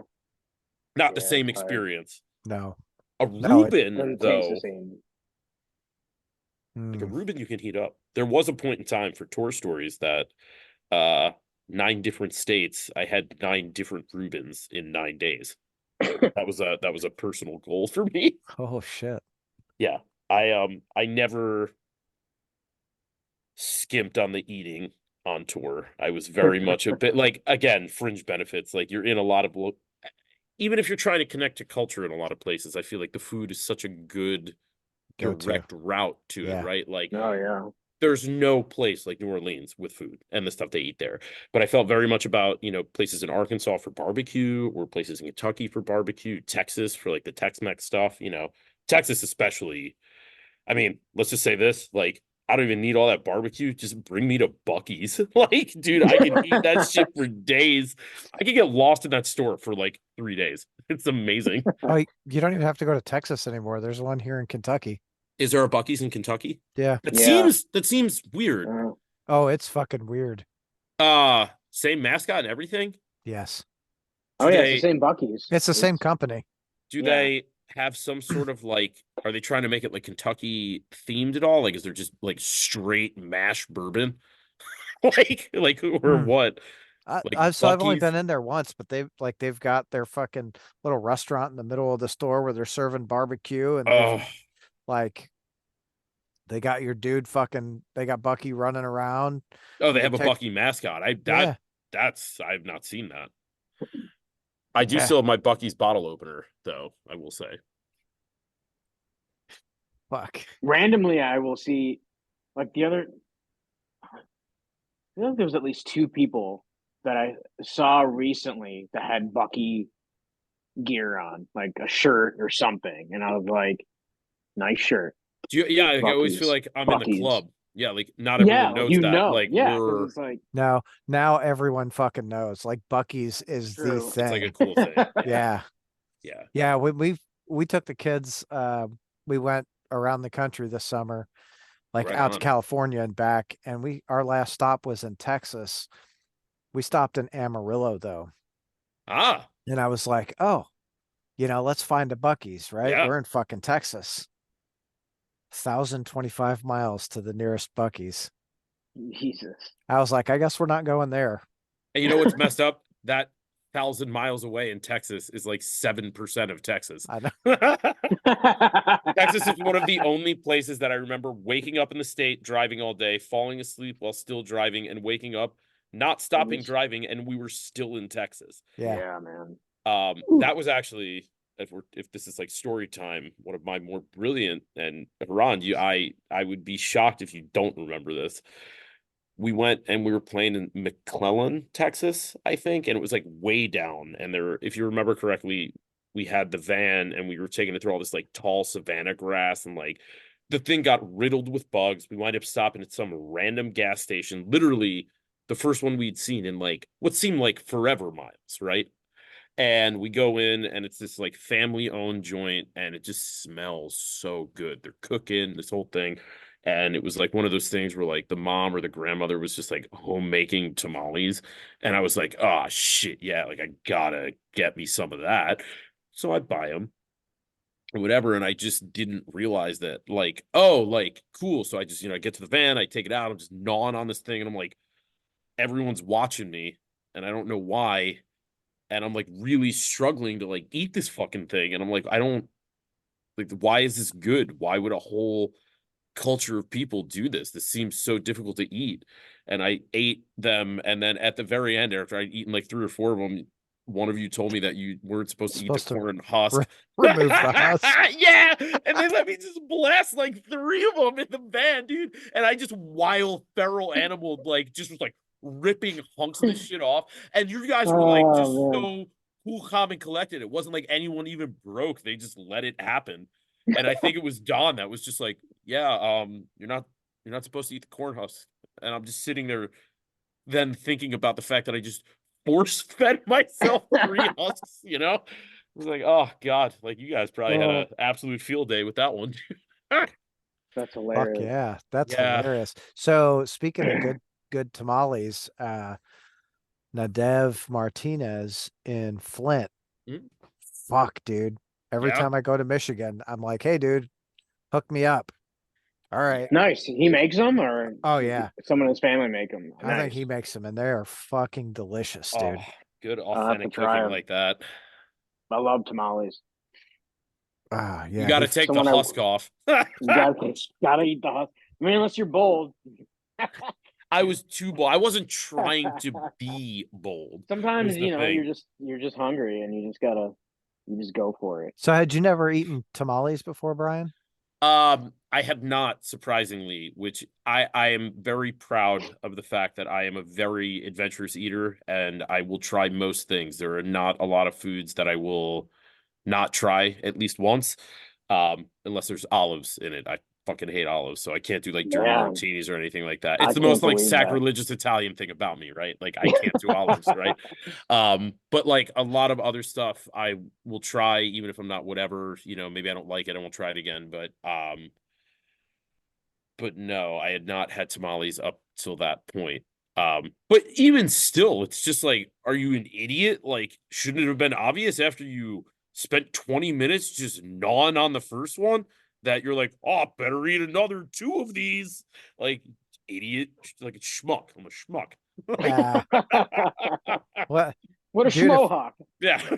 if I think most people growing up in our culture, if they don't have someone to guide them, they do the same fucking thing, eat the husk, right? Like, I you know, know, but it's like you don't fucking eat. You don't eat the paper when they give you a burger that's like half wrapped in paper. It's like I it don't know. makes sense to take it off. I know people that have. I mean, I feel like it was almost just like it felt very much like they watched me eat the banana with Like the the peel. husk looks like paper. Like it's a husk. So I mean, I could see how No, if you've never had a tamale before, you would. But I guess the thing is, at that point, I'm like 26, 27 years old. Like, I lived life.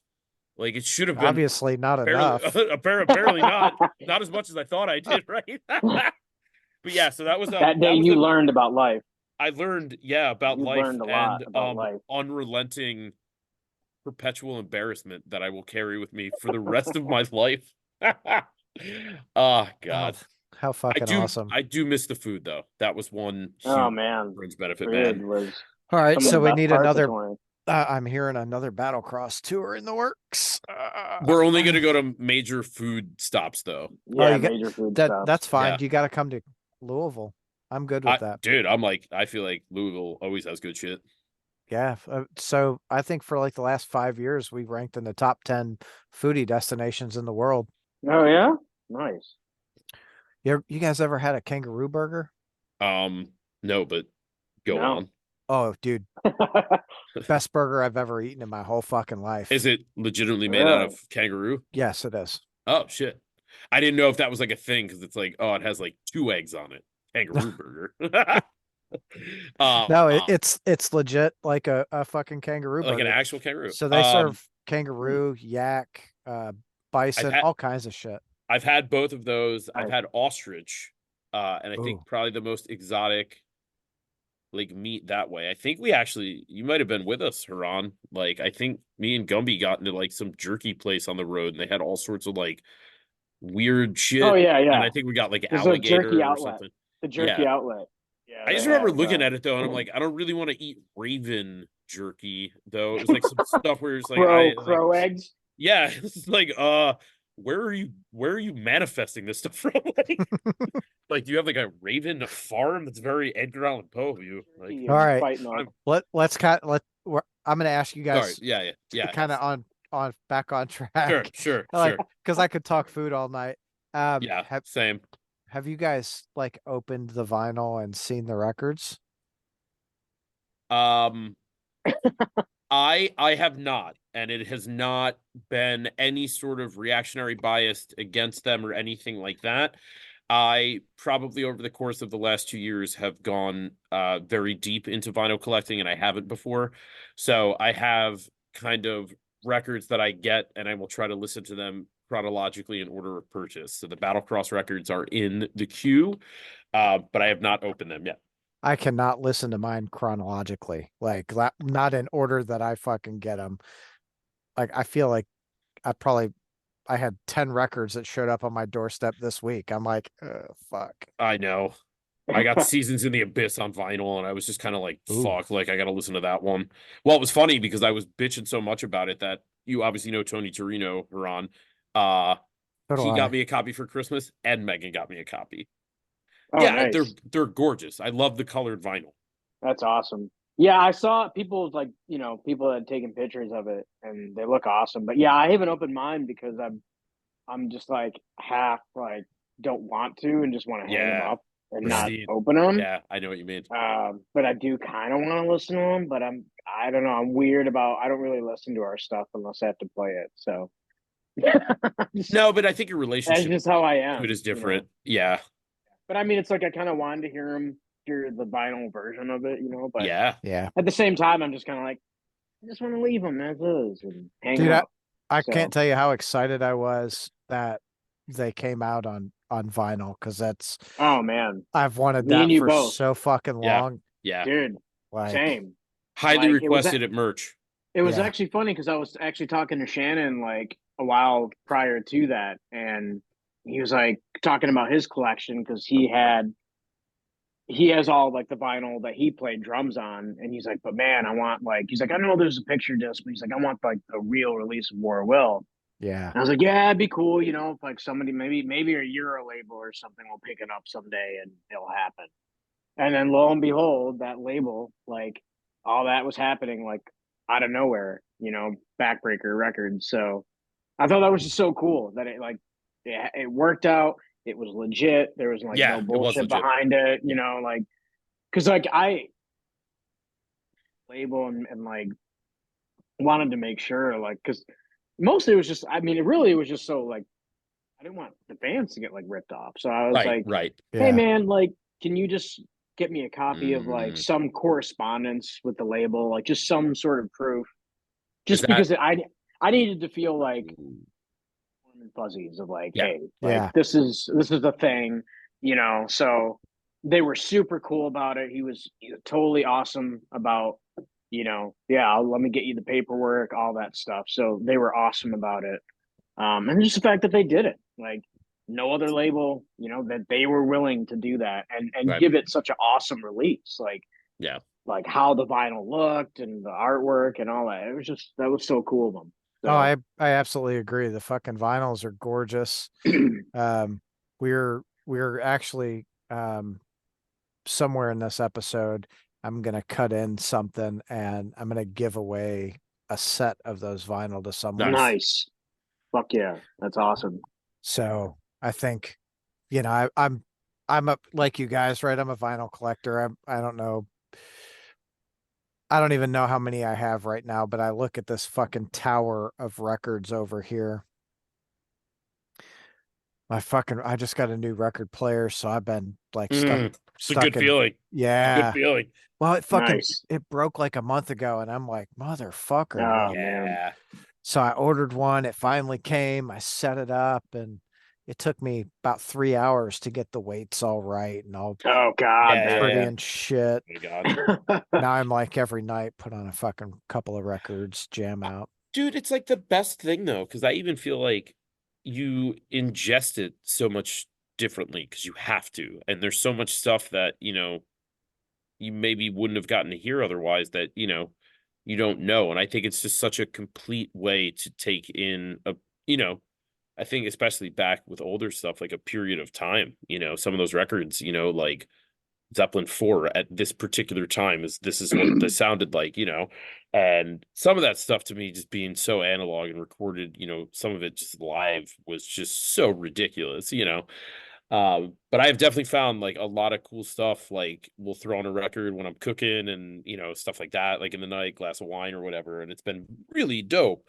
Um, Certain things less cool. Like I've noticed if you get like a real shit record, like I will force myself to finish it, but it's like not going to be playing that Probably Neil won't Young listen record to a that lot for no a more. while. One of my But favorite records to listen to is like early Nirvana. I say super early Nirvana, but like first, second pressing Bleach, mm, because that mm, was still unmastered, mhm. right? You have all the flaws in it. You can hear it. Like that's how I found that band. So I'm like, nice. if Yeah, I feel like being a little torturous to myself, I'll fucking put it on and like yeah, and listen. But I I fucking Yeah, I feel like with records I have like a different appreciation for other kinds of music. yeah. So I find that when I listen to vinyl, I like listening to stuff really that's not even really metal. I love listening to movie soundtracks and Mm, scores. mhm. Because I feel like you said, Brian, like you just sit there and take in the music, and I feel like those other kinds of music listening to like that style or whatever, even if it's like old rock records, just Yeah. listening to that and taking in like, I don't know. I find myself listening to more of that. Like I will gravitate towards other kinds of music and really not much metal at all Yeah. when it comes. I mean, even though I do have an extensive metal collection, like I honestly don't listen to it that much because Yeah. I'm listening to the other stuff. Um, so I'm just here. I am knocking on metal vinyl records, talking about our record, and I'm like, Yeah. I don't listen to that. I Fuck got metal, him. I don't. I didn't even open them. Oh man, They're on a no, shelf I don't. And somewhere. But there's it's definitely different. metal records like I'll listen to. Like there are certain metal records I like bought. Like even though I had it on CD, I was like, I have to. I want to buy this record on vinyl because it means something, Yeah. to have it. So, Yeah. Emperor Sand for me on that one, dude. Mm. oh, That's a dude, yeah, great dude, vinyl. a lot of the dude. I just got Crack the Crack the Sky. That's a Sky. great That's a album to great listen one. to. Have you The guys listened to Hunter. Live at Brixton? Sorry. Uh No, I no. don't think so. So I've got that on fucking vinyl. It's Mastodon Live at Brixton, and holy Oh, Live at fuck. Brick. I thought you said a name, Irving Brixton. I'm like, I don't Oh, know who no. that is. Live at Brixton, I have heard. Yes, yes, yes. Yeah, fucking sounds Um, so good on vinyl. they were on the boat, and let me tell you, man, that fucking band rules. It really, my appreciation for them grows every single time I get to see them because I just feel like if I was gonna be in a band that like is the same kind of thing. I feel like you know what I mean? Like uncompromising. They sound like themselves. And I feel Yeah, like fans went with them. And I love the fact that fans with them, me being one of them, like it's okay to follow them when they experiment and maybe Crack the Sky is a completely different record than, Emperor Sand. And it definitely is vibe wise. totally. But I think both of them are so good. And I They, feel like yeah, that's a dude, great band. I'm sorry, I didn't mean to cut you No, no, no, off. no, no, you're fine. Just to get on this Mastodon train because I Yeah, fucking love Mastodon, yeah, but they continually like will put out albums where I'm like, okay, let's see what they do on this one, and listen, and they pull me in, and it's like by the second, third listen, I'm like hooked. I'm like, it becomes my yeah, favorite record. Like each Yeah. new record they put out becomes like a record I'm listening to over and over, and it's You just know, like one of I don't the know. one of the best tours last year was the Mastodon Gojira Lorna Shore oh, tour. yeah. Nice. I missed Like, it. holy fuck. Love me Obviously, some Gojira though, baby. oh dude. Oh, Mario's. Who? Dude, they're like they're just off time. They've got these weird time signatures, and the way they fucking play, it's so fucking powerful. And to get that all under one roof. I feel like you can't have a song called "The Heaviest Matter in the Universe" and then play like a bitch. You know what I mean? Like, I'm just saying. But no, I think one thing with that band, like, and again, it's interesting to me how sometimes this just occurs that there's that brother bond in the band. And I feel like it's got to be something with there's like an intrinsic thing there where they've had so much time to collaborate together over the period of time where that happens, that there's just this extra thing there or sixth sense or something. I don't know. But like, same with Van Halen, right? Like, it just that was such a unique thing. Diamond Vinny, same sort of thing, Yeah. right? And it's just like there's those kind of interlocking things I think are almost sublime in a sense because it's like you can't just catch lightning in a bottle like that all the time. Right. And I feel like with Gojira specifically, they're one of the better newer bands. I feel like that's been around. I don't know. I mean, they've been around a while now. I shouldn't say they're new, but from the new school of stuff, let's say, Yeah. and I feel like I don't know. I saw them when they were out with Slipknot, I think, a couple years back, and Jay Weinberg was still in Slipknot at that point or whatever. So that's kind of when it was. But I was blown away, dude. I got to see him side stage, and I was just like I knew they were good, but they're really good. Like they're really good live, and that for me just is so important. Anyone can do anything on the record. If you can pull it off live and it sounds like that to me is always more impressive.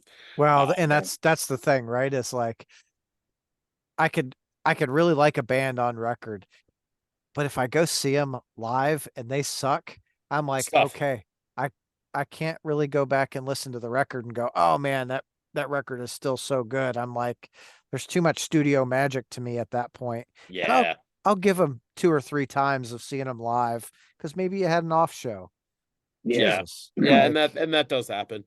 Yeah. Yeah. I mean, that's true. That does happen for sure. But I get it, you know. Really, I mean, because if you can't deliver live, it's kind of like, I don't know, it takes a wind out of like a band, I think. It's just like, just to, especially when it's meant for something live, like when you're Yeah. doing a style that is very impactful. Like, I get maybe some bands just don't work well in a live setting or something. I don't know, depending on the style that you're doing. But when it comes to metal and rock, like, I mean, it's, there's got to be some that impact live that pulls you in. yeah, I mean, Yeah. it's a very live type of music, you know what I mean? So I get that. for sure. You guys were always, every time I saw you guys, it was always, you were always super tight. And I was always impressed. And I'll tell you, the first time I saw you, uh, you were with God Forbid, just come off of Trespass America. You guys were playing Phoenix Hill, and you fucking rocked it. And you finished with it was fucking hostile. And I just was like, I was blown away. And then I remember that show. I Yeah. talked to you guys after the set, and Tony's like, "Yeah, we're from Detroit," and I'm like, "Right in Detroit?" He goes, "No, Canton," and I was like, "Holy fuck!" I went to East, and it was just so funny to have that. I was like, "Okay, instant fucking forever fan right there." Oh man. Uh, Thanks, dude. Yeah, I mean, that's there's anything that you gotta nail down is a live set, and that to us was super important, yeah. being very tight.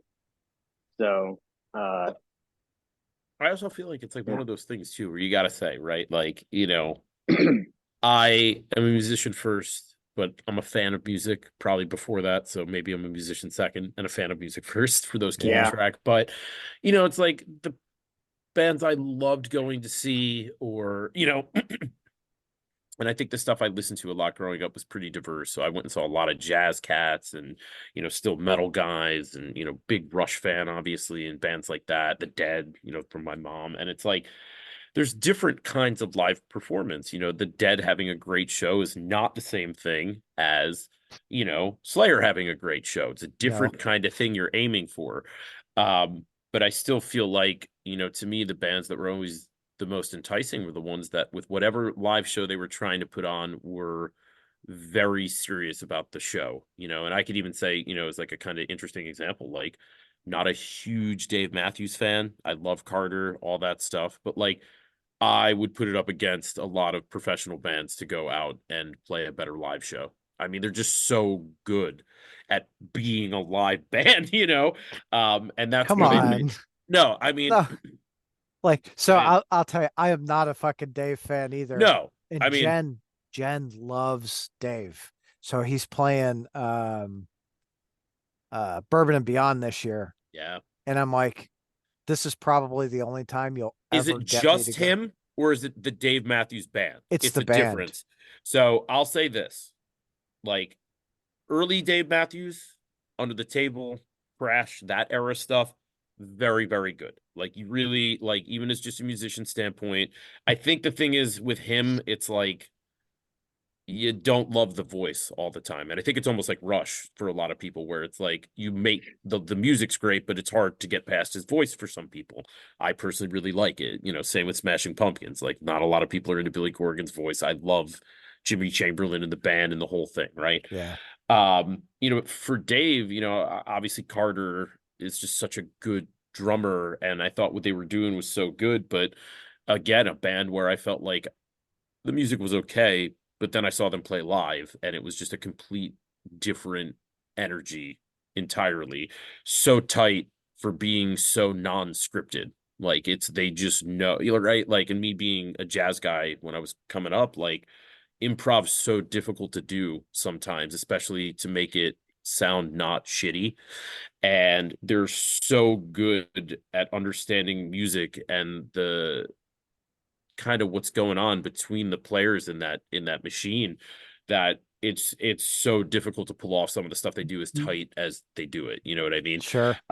So to me, I like them a lot more after I saw them live a couple times. And obviously where I'm at in New York, they play Saratoga Springs every single year for like 2 nights. So Yeah. and I'll say this, I was very fortunate that I had good parents. So I went to a lot of shows with them and stuff like that. So my dad used to take me to that stuff all the time. But Well, um, so like again, I'm not a fan of Dave Matthews Band. If him and Tim Reynolds put on a set though, I would will you go? fucking 100%. Tim Reynolds is great. Great Dude, addition to that. one of my favorite live albums to listen to, one of is Dave Matthews and Tim Reynolds. Like, holy fuck, Yeah. God, I probably listened to that album, one of those Strange albums. in a different context though, right? Yeah, And that's why I was like, because if it's him alone sometimes, like that stuff to me is difficult, whereas other solo acoustic guys, like take like Noel Gallagher from Oasis, I could listen to him solo forever. Like I think it's fantastic.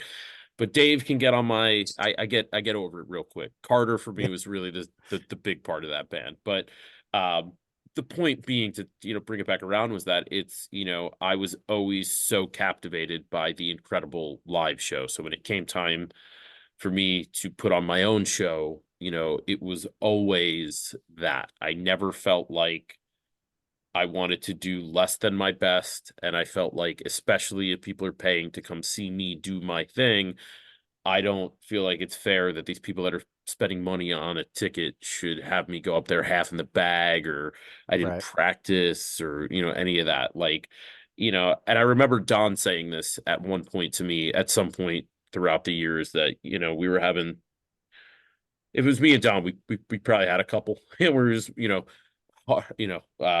pillow talking in the van or something, right? Like, but he was making the point that, he had measured a lot of his pride professionally on what he was able to accomplish on stage. And that was kind of something that people who do this and choose this vocation, like that's what you commit to is, you are only as good as your last show and things like that. Unfortunately, when you're touring, you play a lot, you get time to hone that skill, but you always get a second chance usually, you know what I mean?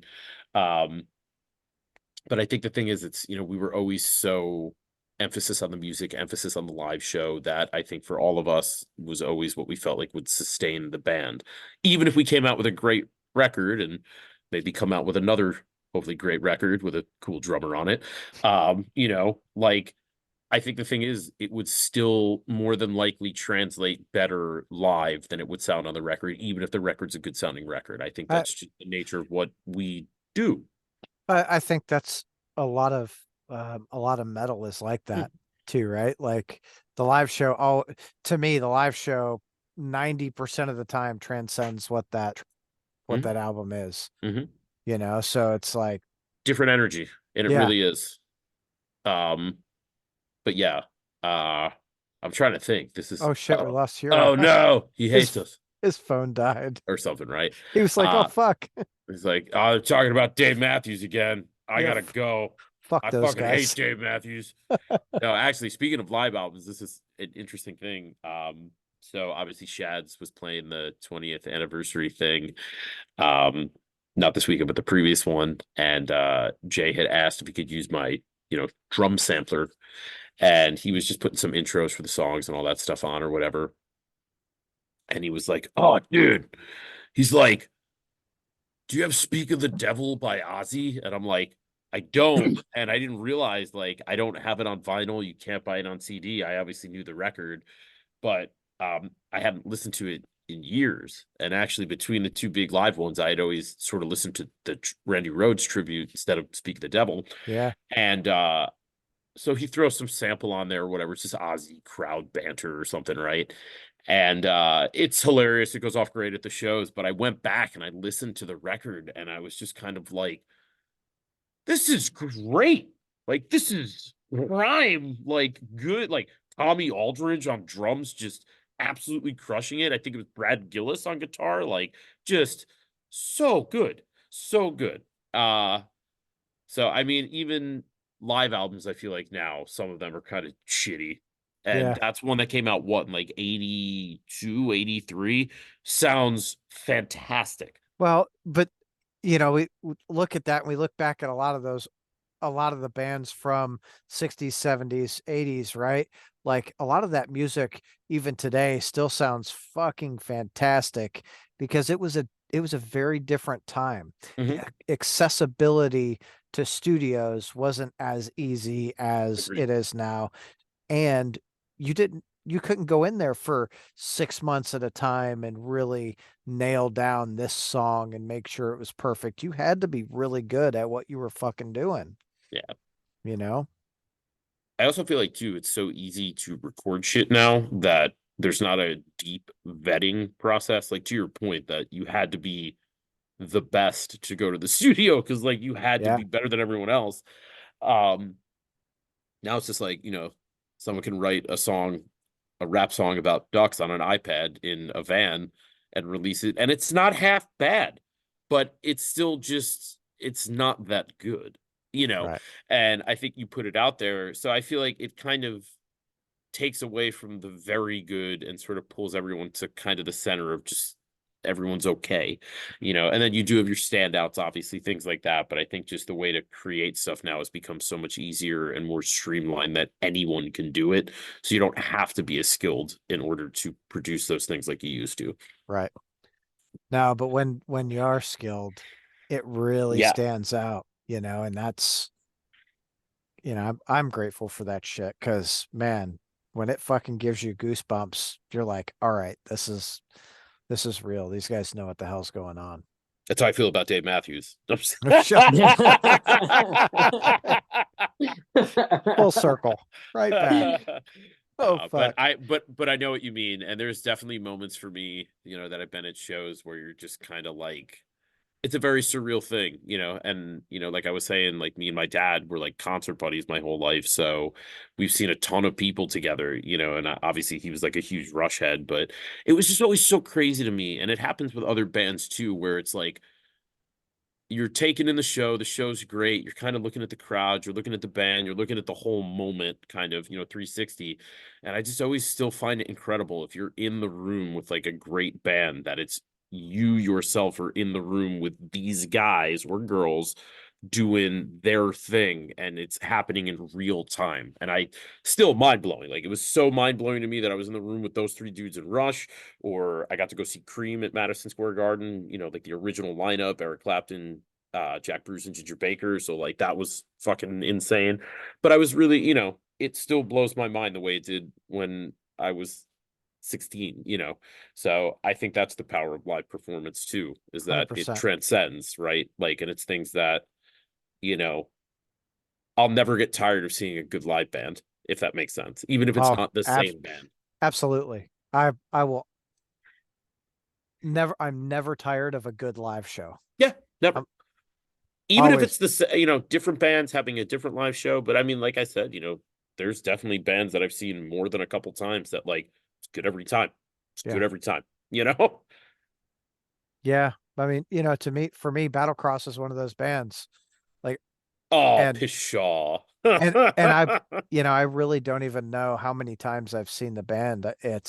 I've got to be 30 plus times at this Nate White point. would have an exact number. He's at like 60, It's 60 a lot. It's shows. Yeah. excessive. I saw that flag. Yeah. It's a lot. Yeah. Yeah, Ah, crazy. fuck wild. Yeah, I mean, it was funny with the shows, like you'd start the tour and the first few shows are a little rough, but like by the middle of it, you're just it's insane how who would have thought that playing so many times a day would make you really tight. But Yeah, you get good. You get I really mean, good. it's just crazy. The Like same 8 songs. when you yeah, right. It's the same songs, but it's funny because like by the end of a tour, you're just so on fire. It's like I don't know. It's getting up on that stage was like it becomes second nature when you're like that deep in, Yeah. and then You just go to work. yeah, But I'm not taking it for granted when I'm on stage, though. I will say that. And I think a lot of people, not so much that we toured with, but I know other musicians where I feel like it still feels like work a lot of the time. Yeah. I felt like yeah, it feels like work sometimes. You're doing it for fucking 3 months, in 4 cycles throughout the year. But at the same time, I always felt like I always enjoyed I was playing. saying the Like I show was always always enjoyed the the best show. part. Yeah. Yeah. Hanging with Well, you guys was yeah. okay. Go No, I though. mean, I don't want to say the best part, but yeah, you're right. Like, I think a gig was like never, no matter like whatever shit was going on, like the Yeah. show was always still fun. And I think for me, I really loved playing in front of like a new, like it didn't matter like how many times you played a place or like, because most of the time you're always playing in front of at least a few new people. Yeah. And I love that. I Yeah. loved seeing the reaction of new faces to like, what are they gonna think of this? Just it was just fun to me. Like I love to see like what you could do with the crowd. Like, Yeah. Depending on whatever show it was, it's just like, let's see, can we turn these guys around? Do you think can we get them? You think we're gonna get them? What Sometimes song you're is it that's going to successful. pull them in? It's just like, I don't know. I thought that was always, even though I'm missing the moment, like I think those are things I backtrack on, like, and remember like what was the reaction like, and where can you see the point of like where they're like, oh, I'm into this, like where you can see somebody either where it's the moment people start walking up front or they, where you start to see the crowd change. I think it's cool to like, I really love those moments. See a band get on stage and everyone's just kind of off mingling Pouring and in. Yeah. the band's playing and all of a sudden everyone just, yeah, everyone's like, oh, what's going on here? yeah, we And got to go check this out. And yeah, you know, that Phoenix Hill show was for me, it was like that, like, oh, who's this? Like, cool. We'll kind of stand here and watch and you guys fucking hit it. Okay, we got to get close and bang our fucking heads because this is damn good. yeah, it's cool to see I don't know, just to see what your music does to people, like it's, how it makes you feel, and then to just see people get pulled into it. I don't know, that doesn't get old to me, to be able to play music and see people react to it and just that way or whatever. I mean, really, whatever way. I mean, I think if people just stood there like this and looked bored, you're obviously going to have a different feeling of like how you felt like that show went. But, Sure. it's just, to me, there's always just a mystery of like, what's going to happen this time we play, Yeah. And then So, sometimes things go really good and you reel them in. And I feel yeah, like I felt like, and I feel pretty confident saying this, we reeled them in a lot more than we didn't. And I think I agree. sometimes for Yeah. other bands that we had been out with, depending on the medium or what their vibe was, like some of them struggled with that. And some of it is, not to say that, or to diminish, but I think some of the tour packages we had been on, there were one or two bands that stick out without naming names that like they were a good band, but it wasn't the right bill. Yeah. So it's kind of odd when you got, 4 A's and then one random B on the tour, and they just don't seem to hit as well. But I felt like for us, at least in my tenure so far, that like we were always really good at getting the crowd there. Yeah. I can't remember a lot of nights, even when it wasn't maybe the most well attended, right? We obviously, it's circumstance of the job. You play Mondays and Tuesdays, and they're just not as Yeah. well attended most of the time. It's almost like a really good restaurant. If you're a good band if you get people coming out Monday, Tuesday, Wednesday. Friday, Saturday's a given. You know what I mean? Yeah. But even those shows where maybe they weren't as well attended or it was not maybe an A market that night or something, like I still felt like we always tried to, give the crowd our best, and I think that was one thing Absolutely. that I can say very confidently that there was not one night that I got out there.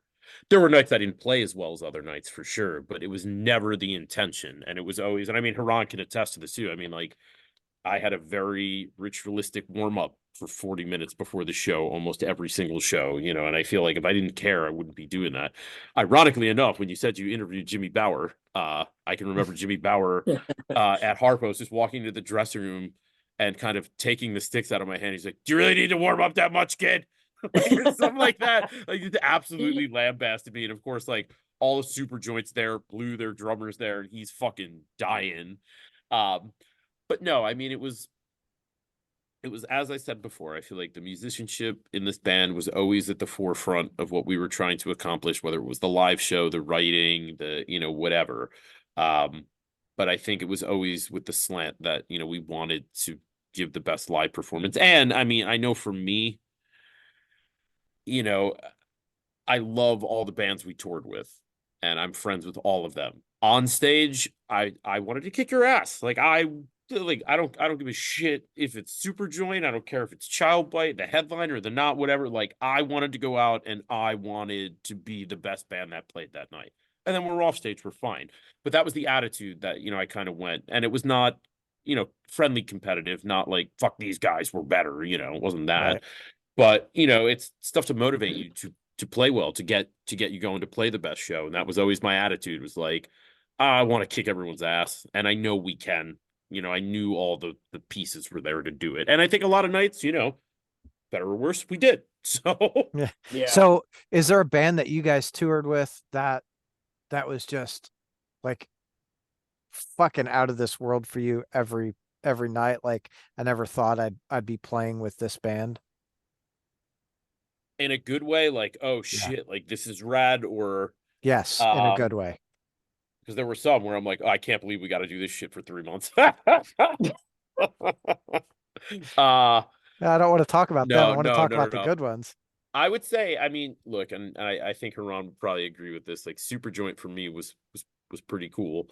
Obviously, touring with Phil and getting to meet those guys and hear some of those war stories, like Yeah. he's the OG, right? Like, I he's the mean, guy. So the that's fact that, yeah, I mean, just to open for one of Phil's bands, I mean, that was insane to me, like being such a fan myself of him and like his other bands as well. Like I was a Super Joint fan, well before we went on tour with them. So it just that to have to be like my band is opening up for this guy, that's been such a huge impact An musically. icon our entire lives, pretty Yeah, I mean much. to every, not just it just that was insane to me.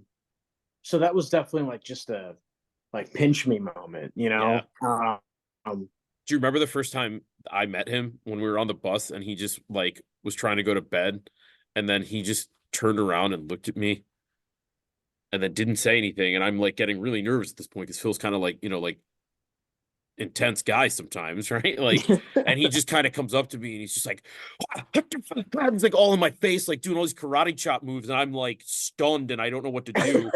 And then he just stops and he backs away and continues looking at me. He's like, good night.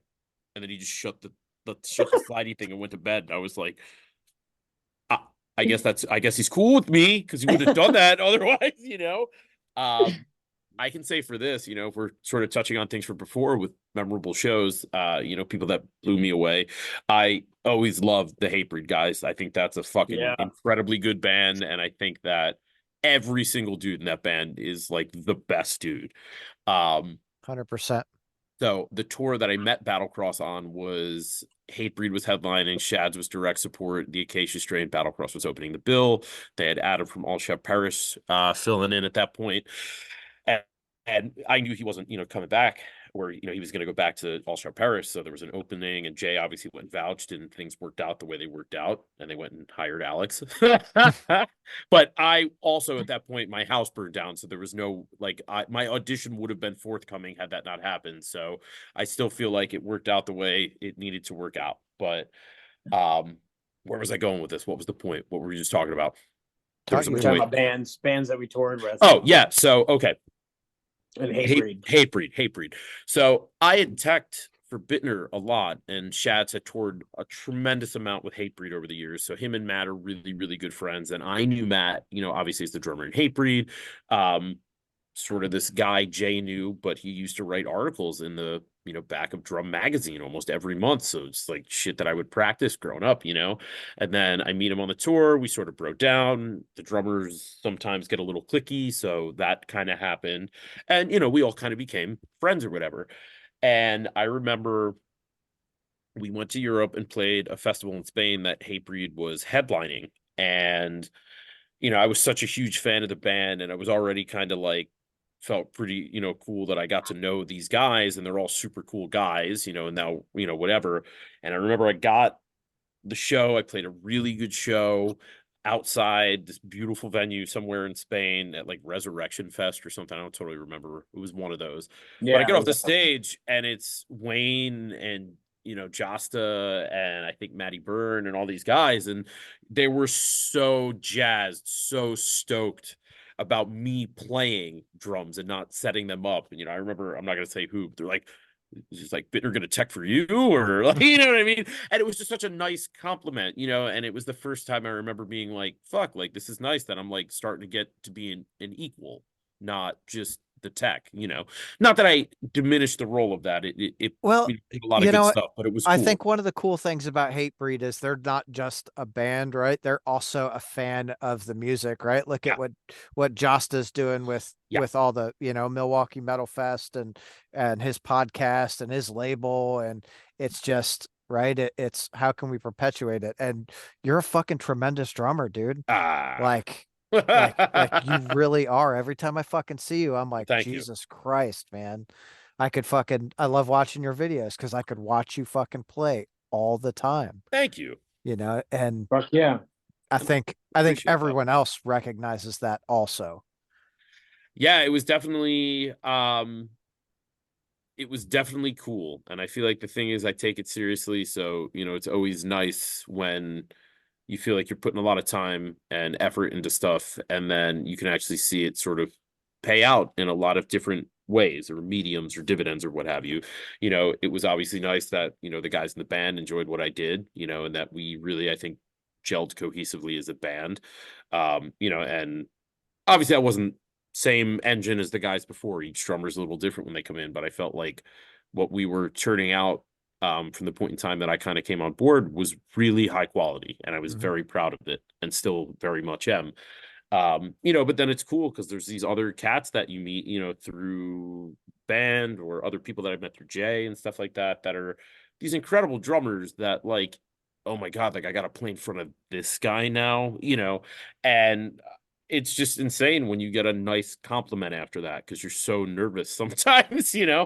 You're like, shit, like I played in front of Jay like so much in my life just from being a student or whatever. It's like, it's not like I don't get totally tripped up by that, but I've always wondered if there was a way that we toured where it was like Battlecross and Shads, but I had been in it, like if I would have been a little nervous kind of being not only the student, but his former tech, and I'm there. And more than likely, he would make me tech for him after I have to, like, you got to break down your shit and then come set up and then mine. set mine up, motherfucker. Yeah. To it. Actually, to be honest with you, I think if that was really the case, just knowing his set and my set, I would almost guarantee we could share a kit for that whole tour. We play in a very, very similar setup. So, right on. and he's about the same. We're both short kings, so he's not a very tall guy. So height and wingspan wise, like I think it's physically we're very similar. So as you can see, like it's mostly this kind of setup is similar to what he would have. So we just got to get like a Battlecross and Shads fucking tour going now. Well, I can say this, man. I would definitely at one point had sort of broached it with Overkill, and they're like, yeah, like we're definitely interested. Come out with new music. Yeah. And I was like, that's the biggest thing. That's the biggest thing. Yeah. We can't tour without a new record. So. No, and and talking about things, I don't even know if the new whatever, like, is it a touring thing? Is it a record thing? I think that's sort of some of the stuff to bring it back around to the beginning. Like, we don't really know the shape of it, but I think we all throughout this time, and especially at least where I find my feelings now, it's like, I'm eager to write. I think it's really difficult to walk away from something that I think that you can tell is so good, and that you're just gonna not do it again. That's tough. Well, it's powerful. The difference is that these aren't guys that I'm like, I fucking couldn't stand them, and I don't, you know what I mean? I'm like, I fucking love these guys. These guys are my brothers. So Gumby's all right. Nah, but like, you know what I mean? Like that's why it's like I can't really, like you said, I can't walk away from it. I still very much love seeing these guys and have some of the best memories of my life because of these guys. So do I want to do another record and some shows with it? Like, yeah, of course. I would love to do that. But the record, you know, all that's got to happen before that happens, right? Mhm. So I Well, can't I'm make a gonna promise. I listen. can't put a, I'm gonna put it to you like this. Does it really? Because the reality is, you've got 3 full fucking albums, right? You've got a lot of music to put together a set. You don't have to, and I'm just I'm speaking from the fan, right? Like, yeah. you don't have to have a new record. You know, everyone in the BFU is going to go out. We're all going to fucking support you. What if it's one show, a week of shows, a year of shows, whatever, we're going to fucking support it. And when you're ready, right? Yeah. Like, Yeah. that's, to No, me, that's the important thing, when you're ready. right. No, I get that. I think for me, I feel like it's a my personal feeling, and I know the fans feel differently, is I feel like it's cheating the fans to not give something new.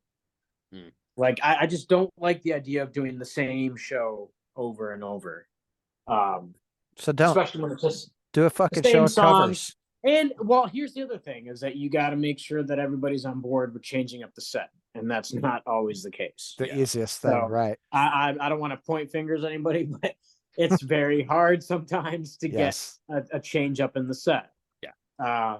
So that said, it's like we need some new shit to throw in there if we're gonna do some, you know, old show, or to play the old songs. Let's at least have some new songs. Yeah. I also feel like the cover thing too is hard, because I remember we closed a show at one point with War Ensemble, and we all thought it was so fucking great, and we played it really good.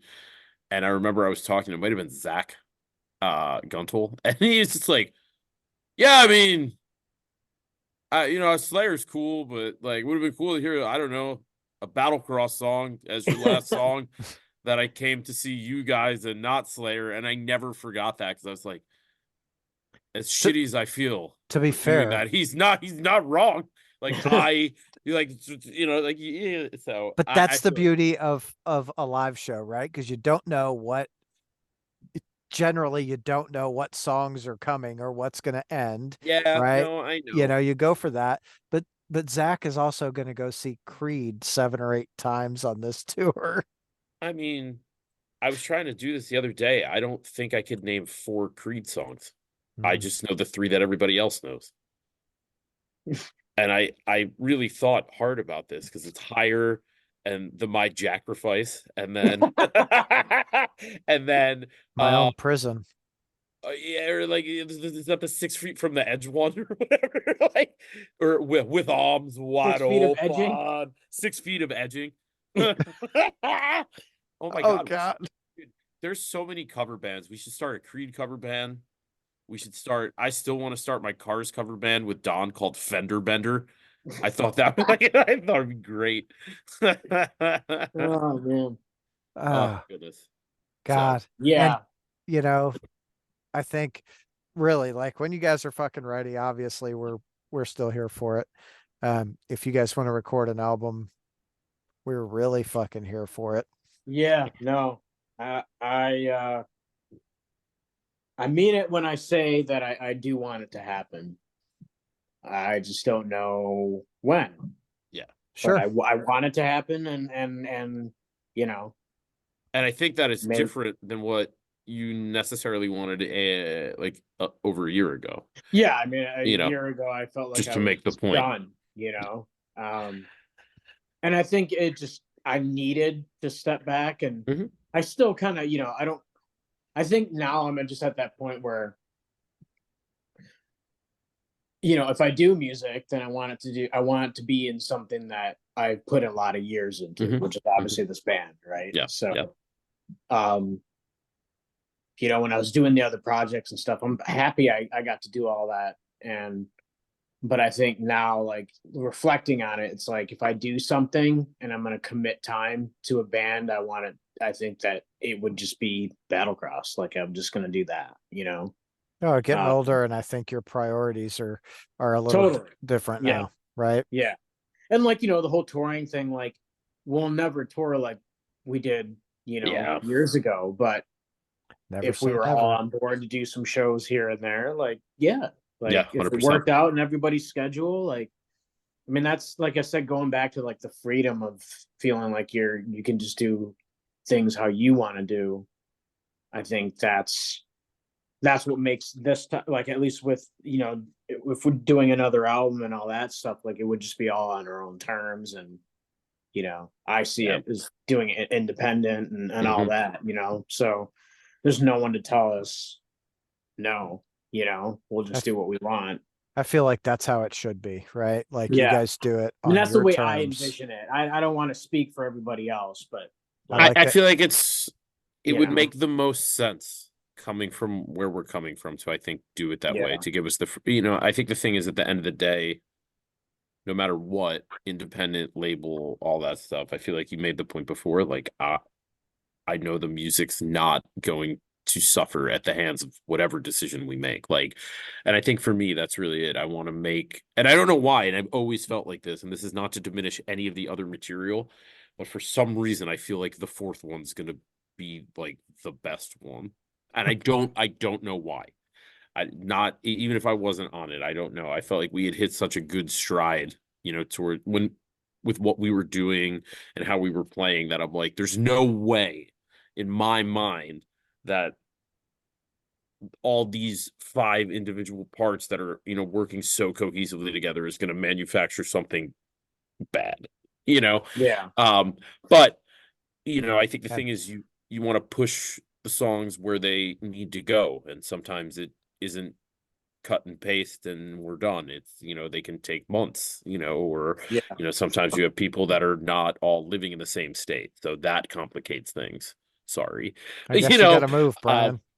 no, I mean, the thing is at this point, you know, I know there's a Delta Direct out of Albany right to Detroit. Like, and I think the thing is we're not Listen, opposed to let's doing any of just that stuff. let's just So make it easy. I know a good realtor in Michigan that can yeah, find you a yeah, I place. do too. I do too. No, and I think the thing is it's, you know, that's only one aspect of it. I think, you know, um, as I said before, I think it was everyone had their own kind of personal life things that they were going on. And, you know, and Tony has three children too. That's a Yeah, huge part of it, you know. And Yeah. I even remember when I first came on, it was right when Gio was born, and there was a night we were playing a show and I went to the green room and he was just really kind of 1,000 yards staring. I'm like, you know, and it was deep into the tour at this point, and we were a couple of days from home. So there's always a little bit of that, you know, you're sometimes just like, oh, I can't wait to use my own toilet, you know, like, or Yeah. whatever. And you know, I kind of was like, dude, what's up? You look a little distressed. You know, he's like, I gotta get home to the kid. I gotta get home. And you know, I think the thing was we kind of had said to him that, like, you know, dude, like, don't miss this part of your kid's life. Like, they're gonna be 18 at some point and they're not gonna want to hang out with you. So like this is the part that you should be around for when they're little and they're growing, because they're gonna be 1 and then 17 in 4 weeks, it seems like. So we were like, you Yeah. know, and I think with the way that we were doing things, it was, you know, he felt comfortable enough with it that, you know, there was no pressure from us. If anything, we were more encouraging for him to go be with his family, because that's what you ought to do. You know, and I think with this, there's enough flexibility where we were still able to play shows through those periods. And, you know, it was kind of, we got to have the cake and eat it too a little bit, you know, where we didn't end the band, but everyone got their home life and things like that, you know. Well, Yeah. that was a really cool thing for me is being able to bring my family to the shows Mhm. and, you know, share that with them, because fuck, some of my favorite memories are just photos of Bailey like up on my shoulder, or fucking we're standing in front of Tony while he's tuning up or something, you know, Over like, there smiling. yeah, him and his fucking, you know, just, you know, to have those memories as a family. Like I get it, because Yeah. Bailey's fucking 17 now. Hmm. Like, Jesus yeah, And Christ. let me guess, she was like 5, like 8 days ago, right? Feels Like like it, it go, yeah. yeah. you know, and I think that, you know, for him, that's a huge thing. And Tony's such a family oriented guy, you know, just knowing him and his wife, like that was a big thing for them, you know, and it's like, you know, I heard someone say this about a different band. I don't remember who it exactly was, but like you forget sometimes that you didn't just want to be a musician in your life. That was obviously my main pursuit, but there's other nuances to life that are equally as rewarding or equally as important, that I put a lot of stock into, you know, that I think are as, you know, beneficial and all those things. But to the point that Don made to me that night, you know, it's still, I still measure a lot of the pride, what I do professionally on stuff with drumming or on stage and stuff like that. And I think some of the proudest moments I have professionally that I still talk about were things that I accomplished with this band, or, you know, are things that I hope to accomplish in the future with this band and things like that. So, you know, it's definitely an interesting it's an interesting situation, this life of ours. How would Tony Soprano say it? This thing of ours. This thing of ours. Or, yeah. Yeah, I mean, Yeah. well, like you said about having other things, like that was like a realization moment for me, you know, as things winded down. Because all I ever, when I was in the band, and you know, going back to talking about mindsets, my mindset was the band is everything, and there's nothing else. I'm not allowed to have anything else but this band. You know, that was how much of my focus was on, you know, what we were doing. So like, you know, when that did start to slow down, and you start to realize maybe you kind of want other things in your life, and you know, and it's just, I can just tell you it was very freeing to have that break and to be like, oh, I can like plan vacations, I can like do stuff and not feel like I can't do anything. Because I mean, and I don't want to take away from like what the band was doing, it's just, but obviously like you forego a lot of things when you make a dedication to a band that is actively touring. Like you just can't make plans like you think you can. Like now I can, like I can make vacation plans and all that stuff, where for years, and like, you know, having to miss a friend's wedding and like things like that, it just sucks, you know, like little stuff like that where you miss out on certain, I mean, God fucking bless Gumby for how many years, you know, he went out on the road while his kid's growing up. You know, talk about missing out on like your young years.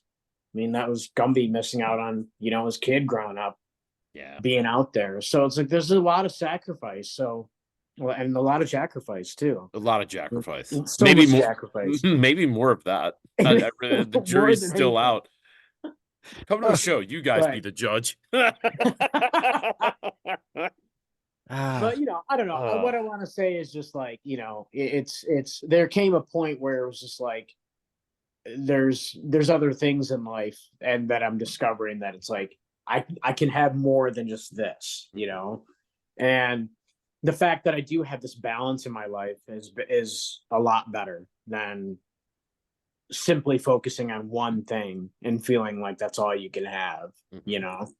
So it's, I think that's why there's more of like this now that I feel like I'm settling in on certain things in my life. It's like revisiting music, because I'll always have music, right? You know, obviously it's just going to be in my life in different ways, but like this band has been obviously a huge part of my life. So to say that when I needed that break, it's like, you know, that's how I was feeling, but I don't think ever in my mind I was like, I'm fucking done. Yeah, I'm out of here. And I know I've said that already. Like I'm done. I guess I was done, but like just to say that I've completely, no way is this ever happening. You know, I never said that, and I stand by that. It's like I don't feel that way. I just don't know like when we'll get back up on that horse again. But well, you know, I'm a firm believer that everything happens in its time, right? Yeah. Like it's like everything. So Jen and I 25 years ago we ran in two separate circles, but the circles intertwined, and we hung out in the same places, and we knew the same people, and we never met. We didn't meet until, well, I got to think, 12 years ago now. Mm, mm. And who knew, Right. right? That's crazy.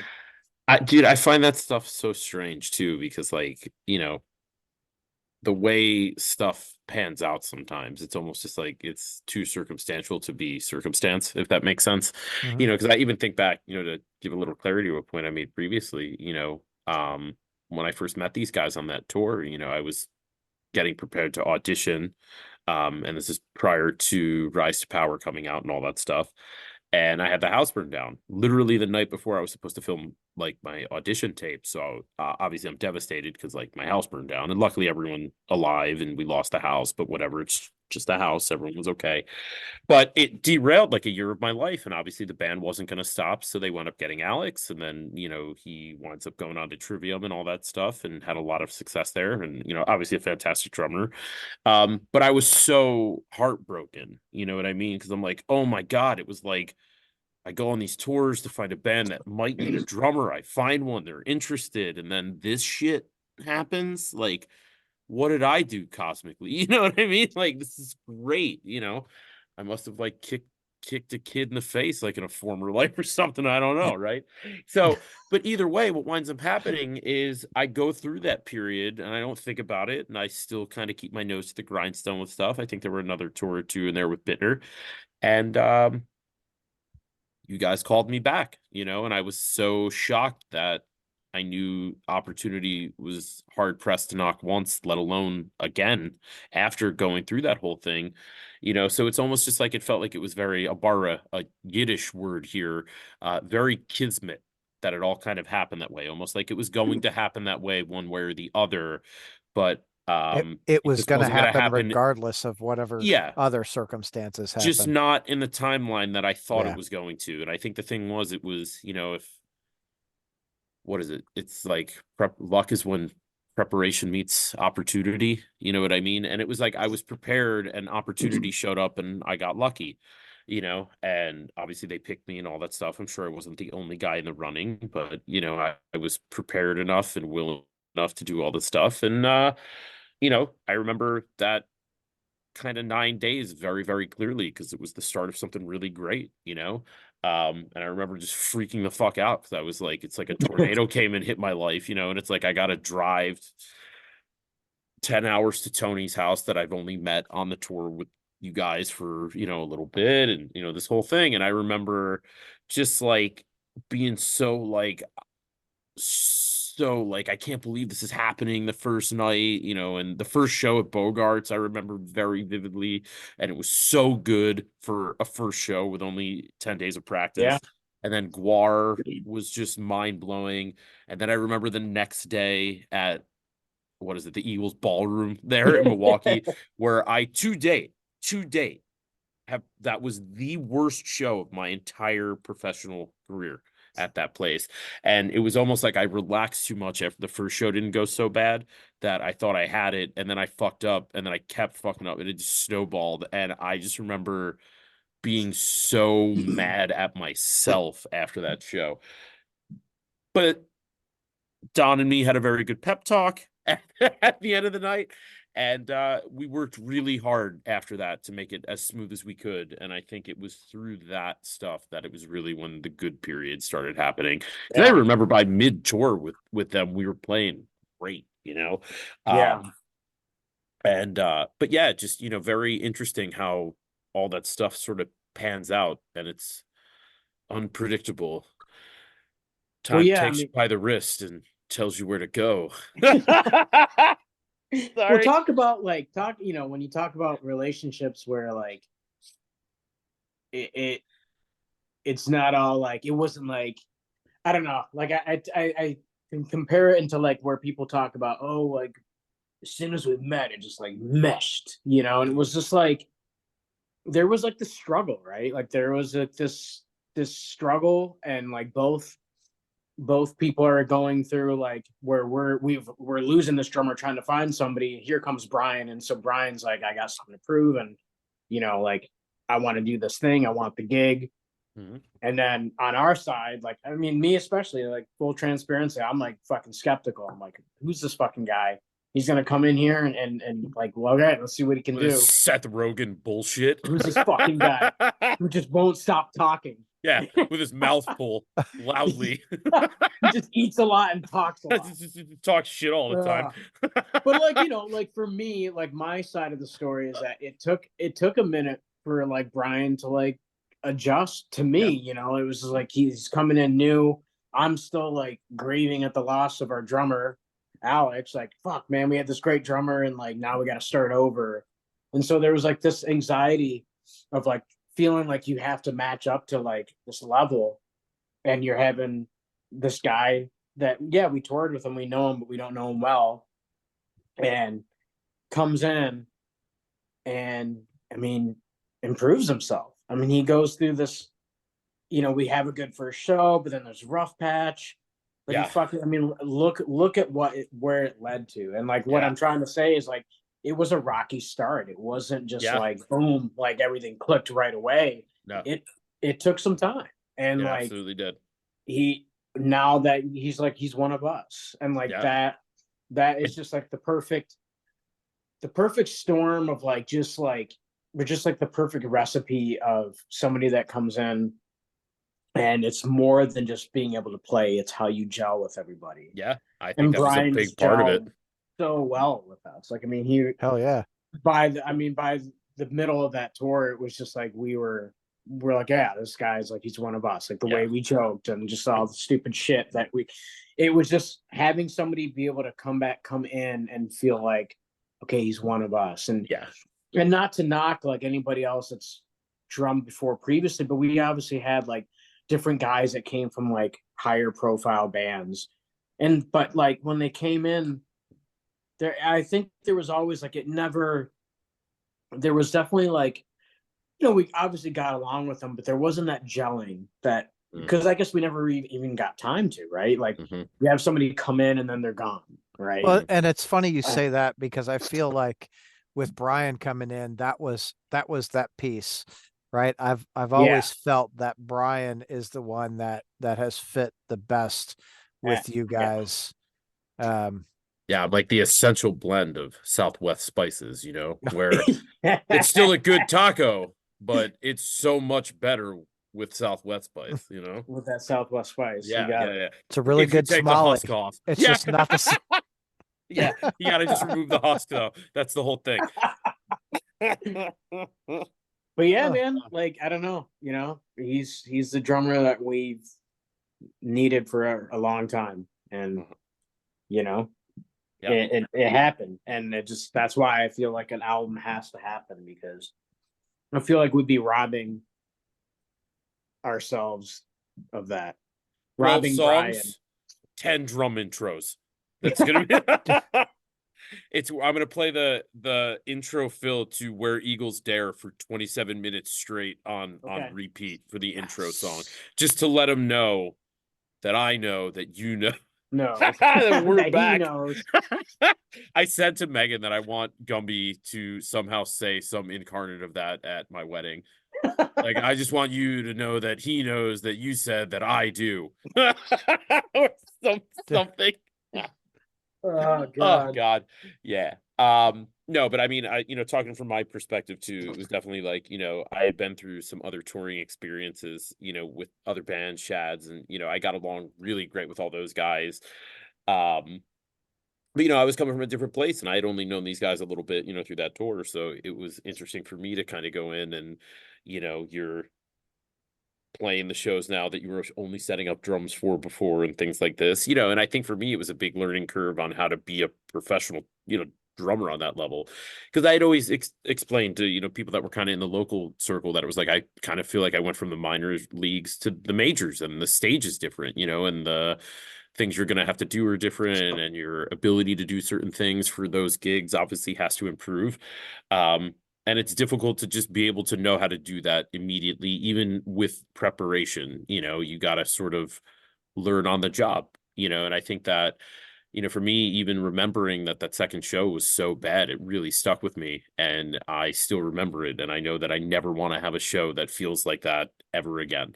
So I almost scared myself into making sure that I'm so prepared now that it just can't happen.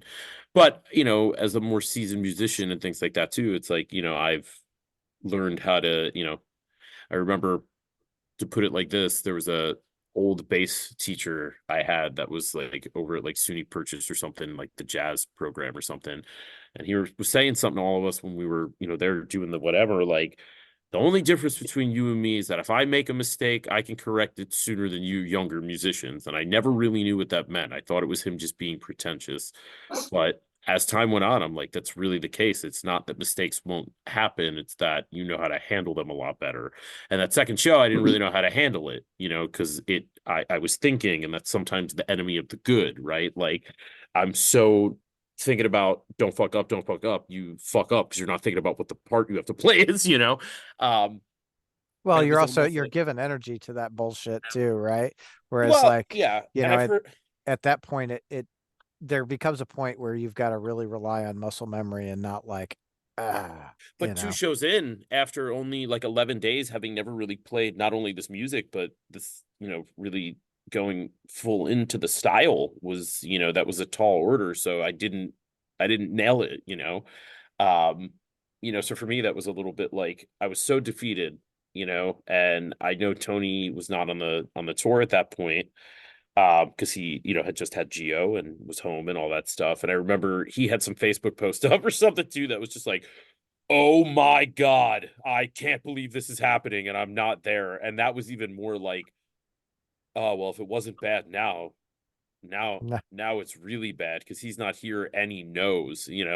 So I actually, as far as that all went, I remember I was so pissed the night that happened that Battlecross has always had, and I learned that I think for the first time this night, but we have always as a band had kind of a rule that if something happens that we know that is going to have to be addressed, discussed, talked about, whatever it is, we always do it. We give ourselves 15 plus minutes, so we won't talk about it immediately after the show when emotions might be running high. There's always time to do shit. You know what I mean? And I felt like I took my 15. They let us know. Yeah, of course. What did he say? What did this guy say? Said, shit, guys. Sorry I missed it on another planet and totally forgot. Just looked at my phone for the first time in hours. I'm just like, don't even answer him. Just Now I'm gonna send him a fucking text. We're still doing this. yeah, dude. he's gonna try and get Call on. in. Call in and win tickets to your favorite concert. Yeah, Dave Matthews. But wait, where was I? So, oh yeah, but Don talked to me after that, and he gave me this great pep talk. He came in, it was just basically like, dude, like, we know you can do it. Like, that's why we picked you. It wasn't a random selection. Like, we know you have the ability to play the songs, and we want you to play the songs. And it was just such a good, like, he hands me a beer, we crack a beer, we cheers the beer, we do the whole thing. And it was really great. And he's walking out of the trailer, and then he just kind of stops and turns around. He's like, he just looks at me and he's like, but don't ever fucking do that again. And then he just turned the trailer and left, and I never did it again. So it worked out. But no, it was the start of a really good working relationship, I think, as obviously musicians, but also as people. And I think it was almost the synergy of both of those things really led us to the place where, oh yeah, Yeah. Oh my God. I gotta change the view so I can see everybody. There we go. Do you have the strip at the top? I do. Yeah, my now I strip's just at have the top. three. Now I see the 3 bars, but Hold on. Is there? I see view, gallery. What's gallery view? Oh, yeah, this is nice. Hey. Yeah, yeah. What up? What's up, Tone? You Hey, hammered? I don't know. Is this working? Can you hear me? Yeah, I can hear See you. ya. I'm just trying to find my earbuds. How you guys doing? Good. Better Good, man. now We that you're haven't here. Better, even yeah. started yet. We just now started. We just started. Yeah, we're gonna talk about all the other You're stuff. shitting me. No, seriously. We didn't tell him about your Mayhem t-shirt that's covered in sriracha. Oh my God, I can't find my earbuds. I had them right here, and now they're gone. Or The shitting kids behind took the 'em. dumpster and using Brian's towel. Yeah, I told him about how you use my stage towel to poop on. No, really. What time did you guys start for real? 8:30. Yeah, 8:30. That's Dude, not you a guys been joke. going for 3 hours? Yeah. Yeah. Yeah. Hang on, Trisha's gonna look in the room. Hi, Trisha. How you guys doing? Good. How are you? Good. I'm super didn't- sorry that I dropped the ball on this, you guys. I feel like No, a you're fucking fine. asshole. I didn't realize you were still on vacation. Yeah, I didn't either until I saw photos earlier and I was like, oh, okay. Well, I mean, when we planned this out, I was like, man, no, I won't have anything going on at that time. Like, we're good. Like, and I really, you know, I knew I would be in Florida, but I didn't think that I would forget. You know what I mean? So you guys can call me an asshole because I am. I'm sorry. Shoot, So let you're me good. just. Oh, good, You're dude. spending time with your family. Fucking enjoy that Yeah. Yeah. shit. How dare I mean, you? they're almost as cool as us. Oh, Listen. dude, they're probably in the van. All right, hang on. So the night of the last show, all of my stuff was at a table with Sam and Angela and Jen and Bailey and Caitlin. Well, all the girls went home. Sam takes all of the stuff at the table, throws it in the fucking Uber with the girls, and off they go. Well, my fucking coat was in that pile of stuff. Oh man. I'm like, where the hell is my coat? Like, this is not good. Oh, it's probably in that. I sent it with the girls. I'm like, you know, it's like fucking freezing ass cold outside, Mm, and I'm in a t-shirt. mm. I'm like, fuck, how are we gonna get home? He's like, I'll order Uber, but we gotta wait outside. And I was like, I'm not fucking waiting outside. Are you fucking crazy? So Trish gave us a fucking ride home. I was like, oh, thank God for someone. Oh, nice. Cheers to the rescue. That's badass. Cheers to the rest. Yeah. Well, guys, I can't find my earbuds, so I'm just gonna hang out in the van. Okay. All right. Okay. Where in Florida are you, Tone? I am in Palm Harbor, Okay. and in the house, like the kids are sleeping and shit, and fucking. Oh, there goes all the lights in the van. That was great. Yeah, here we go.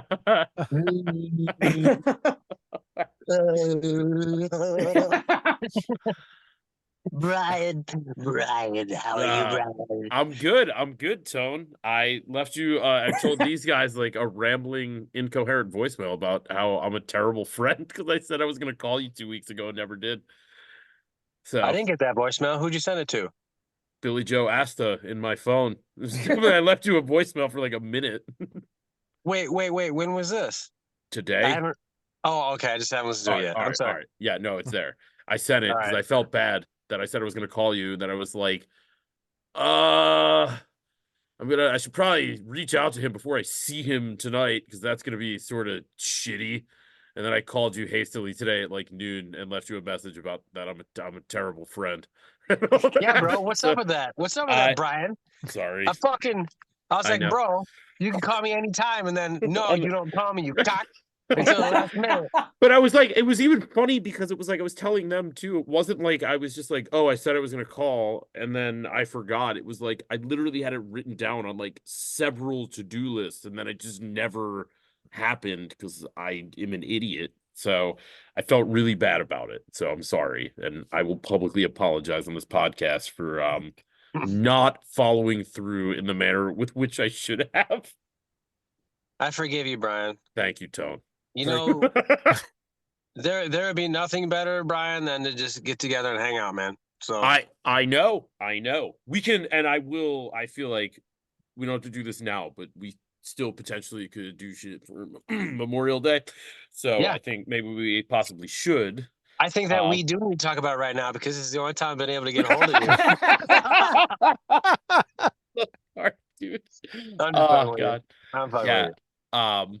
but no, we can talk about it. I don't know if you guys want to do the same thing, like campy stuff, or if we want to whatever, but I'm down to do something. We left the date open, so I'm if you guys down. want to go to Louisville. Louisville. Dude, you guys come hang out with us. We'll fucking party. We'll eat some kangaroo burgers. Yeah. You missed this, Tone. We actual kangaroo meat burger. Holy shit. Yeah, dog. I mean, like I can see that in like Australia or something, but Where there's just a kangaroo problem. yeah, they have too many. They need to thin the herd. Shoot her! Shoot her! I learned really quick today, by the way, Tone, too, that I used one of your phrases that I realized you can't use with like college kids. Because you can't threaten to throw items of theirs into a wood chipper and have them be like, I was like, oh, because I'm trying to make a comparison about like we have certain things with financial aid called special circumstances, which is essentially like if we're looking at like the 22 tax year and you did okay, but had like a loss of income in 23, like because we're not looking at 23, your financial situation looks better. So I'm trying to give examples about like how that works. And I'm like, like 2022, your dad does really good at a job. 2023, he falls into a wood chipper. He's not earning income anymore. Special circumstance. Like he doesn't have money coming in. And this girl just looked at me like, what did you just say? I was like, oh, like just their dad's not making money due to a wood chipper incident, like, and not Not the super best thrilled. coming from an Italian dude. I mean, it Put your mom was on a wood chipper. it was funny in all honesty, and I felt like when I told my coworker about it, she also thought it was really funny, but not funny like haha funny joke, like haha you're fucking, why would you say that to another human being at your job? Like, and I was like, yeah, I guess you're right. Like a simple like your dad got laid off would have probably been fine. But no, I had to go extreme with it. Tony, so since you're just getting on, I'm hoping you got a buzz. I'm going to ask you about like, is there a band that you toured with that you were like, man, this was like the pinnacle for us? Fuck. A band that we toured with that was the pinnacle. Dude, that Board of Osiris. Definitely not. Because I totally missed that leg of the tour, so I can't say. Oh, you did. That's Yeah. right. That was when my first son was born. So Katie filled in for me, and I totally missed that whole thing. But a show that definitely comes to mind, it wasn't a tour, would be Orion Fest with Metallica. That was just that whole summer, that whole spring, summer, like, I don't know, was that just fucking unreal. light is killing me. Yeah. I'm sorry. I'm outside. It's a street light. It's a street light. I'm in the van. You're like Hang on, a let me turn the floating light on. head. Hang on. Yeah, it's There we very go. Here's another light. it's very This is the light. ethereal. Is that better? Yeah. Yeah, just remember to shut it off so you don't drain the battery. Drain the battery. When you gotta go somewhere. No, but yeah, I can't think of a tour right off the top of my head because when I think of the tours, I think of like the guys in the band, and I think of like the personal relationships and just how there were so many cool dudes, and between the band members and the crews and everything is just, I'd hate to just pick one as like the pinnacle because there's a lot of memories there. But just like the feeling of like, holy shit, I cannot believe we're playing this right now, would Orion would be like the first thing I think of. So because we got to meet, half of Metallica and whoever else. So it was just, that's the first thing that comes to mind for me anyway. I always thought that looking was up- cool. They fucking they shouted you guys out specifically, and I was like, that's fucking awesome. And to be Yeah, in a man, for real. band and have someone at that status go, oh yeah, and these guys are fucking where it's at. It's got to be. Yeah, like, well, yeah. Not cool. only that, not only just the status that they're at is just growing up being like diehard fans of. Fan myself of Metallica. That's what I Just mean like- by status, right? Like you fucking grow up listening to them, and that's because I'm with you, Yeah. right? Like we grew up in the same ish time. Mhm. You know, to have the people that you looked up to shout you out and say, "Hey, this is the band that's fucking doing it." Definitely. Yeah. And now we're a major disappointment. Yes. What happened to those losers? Fuck. Nah, I'm sure that's not the case at all. They're That's what Metallica says every time they come to Detroit. They're like, Not what true. happened to the Battlecross losers? James called me fucking in November. Hey, we're gonna be in Detroit. You think Battlecross will come play? And I was like, I don't know. They're on an indefinite hiatus, Yeah, you know. yeah. Maybe fucking next time. He said, That's okay. right. Oh yeah, you're right. I was gonna give him a call, but now that you said that, Yeah. Yeah. Max fuck 'em. Cavalera Fuck told me they're Detroit trash. Oh my Detroit God. trash. Dude, that was the funniest thing. Like, he just couldn't say thrash because of the accent. So he would get up there and try to be like hype in the band. And he'd be like, oh, let's hear it for suffocation. Battlecross, Detroit trash. And we're all like, wow, bro, like not selling it so good. Like Detroit trash. That's Oh, yeah, exactly what we are. Like, that was the cool. tour with Lodi Kong too, right? Mhm, Yeah. Cody Long. mhm. Yeah. So that was the tour. That's the tour I met Nate, The Great White Nate White. the Great White Nate White. Yeah. What? Seen him in a bunch What? of shows previous, but that night we were all fucking hammered in Dayton. And I was like, I Oh, it asked was Tony, I Dayton. was like, Tony, will you guys give us a ride back to the hotel? Because we can't get a fucking Uber. And he's like, oh, let me introduce you to someone. And Nate gave us a ride and he's like, don't puke in my car. So we were fucking riding back to the hotel and everyone thought Jen was going to get sick because it was Sam, Angela, Jen, and myself. And just like, you got to pull over. Pulled over. Ange got out, fucking threw up, got back in the car, was like, good. We get back to the hotel and drank some more. That's Nice. awesome. Ugh, Full disclosure, I don't remember any of that. that's okay. You don't remember the whiskey either when we fucking hang out. I was just drinking vodka all night. So I do remember running into you at the whiskey and you were super wasted. Oh, I was, yeah. That's what I remember. And I was like, oh my God, dude. He's so, He's so wasted. drunk. Fuck, dude, I was. But I Before don't we remember even anything. Did anything memorable happen? Like, did what? no, Okay. we just drank. I think we just drank a lot. I drank a lot anyway. I was literally just drinking vodka on the rocks all fucking night. Mm, That's amazing. mm. And we were flying home the next morning and I woke up, was like, I'm Where's- not flying anywhere. Ugh. I was like, where am I? Like, Damn. how'd we get back here? Jen's like, oh, I drove. Like, okay, good. Oh boy. Brian. Ugh.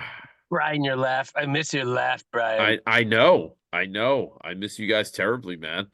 That's why I want to hang out.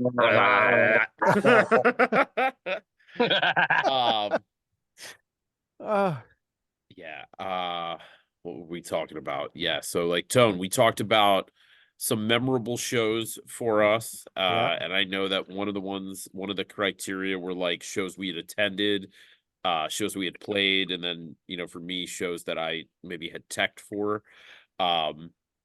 So I'm curious for you, do you have a show that maybe we didn't play, but we attended or were around for that you thought was like the shit?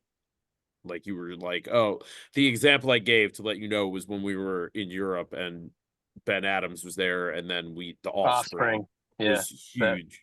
that was cool. So are there any things like that stick out to you? Nothing that comes to mind right now, man. It's just been so long. It's hard to remember, but I do want to mention real quick. Yeah. There was a side stage moment with Black Sabbath. Oh yeah. And I forgot who. I don't know, Tony. Maybe you were with me. Somebody was with me, or a couple. I was people with were you. me. It was you. You and were me. with me. Okay, I so it was remember me and parts of you, this. Yeah. and we were watching Sabbath side stage, and we were allowed, we're just totally standing there, and they're like getting ready to go on, and they fucking go out there, like we see Ozzy with his towel over his head, and fucking he's back there and we're just watching all this happen. And it was just amazing. And then like, they go out there and we're there for a little bit, but then more people started showing up and taking their phones out. And then that's when security was like, nope, everybody's got to go. And like those fucking people ruined it. But Yep. we had this one small window where we just got to like, nobody knew it. We were like side stage, like nobody said anything when we're getting to be there while Sabbath is about to take the stage. And I thought that was just fucking amazing. Yeah, we were up there for 1 or 2 songs. Yeah, it was for a little bit, and then I remember just like more people started showing up and like being apparent that they're just tourists, basically. Like, oh, we're side stage, and then like then security's like, you can't be doing that. To be here, get the fuck out. Yeah. Do you remember what festival that was? It was something in Europe. It might have been It was Grass Pop, I think. So I remember when we were like, hey, let's try to get up there. So like we flashed our badges at the security guy, just let us go. And we're like, cool. And then we got up a little bit further and we flashed our badges and let us out. It was cool. Like, that's what I remember. But I think that they probably weren't supposed to let us go. Yeah. Maybe they just like didn't know which pass was the right one or something. And you're right. I mean, here, when we first got up there was only maybe a handful of people. And then by the time we got kicked out, there was like a fucking ass ton of people side stage. And they were like, they had their phones out and they were recording. And that's really what got the attention of security. If people weren't doing that, they probably wouldn't even notice. Probably wouldn't have said anything. Just would have chilled. Yeah. Yeah, because I think that's what it was, is we were just, there was not many people there and we were just like, we had passes. So like, yeah, it's cool. And I think once it just started getting crowded, they were like, nope, everybody's got to go. Damn. And then they pointed at Hiran, they're like, Hiran, you get to stay and fill in for Tony Iommi for one song. God, that would have been cool as fuck. Hell yeah. It's getting hot in this van. Sure does get hot in these rhinos. Name that movie. Dude. Ace Ventura 2. Bam. Shut up, Brian. Hope nobody's like looking out the window right now. I hope so. What else did we talk about? I'm trying to think of like things I can keep you up to date. We talked about the Sprinter van in Europe. Oh, we talked about the Silver Bullet? upcoming Battlecross album too. Yeah, we did. We did like Hiran's like committing to the possibility that it could happen. Saying what? What? Wait, say that again? The upcoming Battlecross album. No, all I said was that He's gonna write it. I'm gonna write it, and then Brian's gonna like, here you go. And Brian's gonna compose it on a xylophone. Yeah, He's just gonna a xylophone. transcribe it, But not a on real the one. xylophone. Like a Fisher Price 1 octave with no accidentals. Yeah, it's gonna be really good. Like, no, all I said is I'm open to another album, and I feel like that would be an accomplishment that has to be done. Is an album with Brian. That's all. That's all I said. That's what he said. I just said that I would love to do that. What he said is an album with Brian has to happen. Mm-hmm. I too feel that way. I'm all about that. I'm all about that, bro. So. All right. I feel like it was never us three though. I feel like we'll write all this stuff and then Gumby's gonna be like, I don't want to sing on this shit.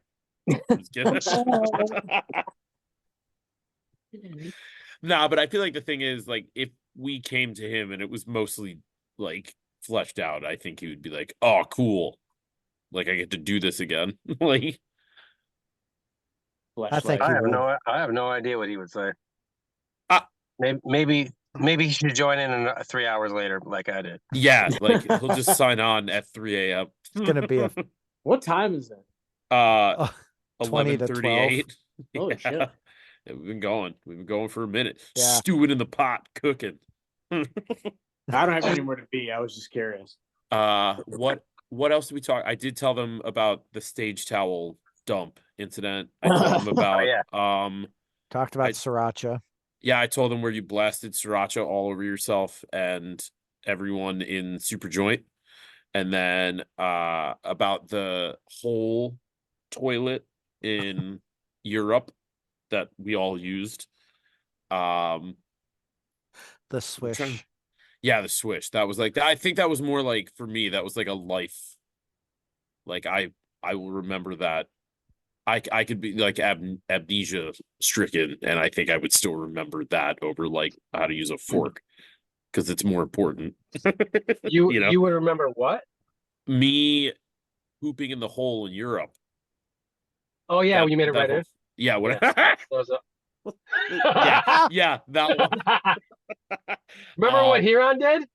Do you remember what Hiran did?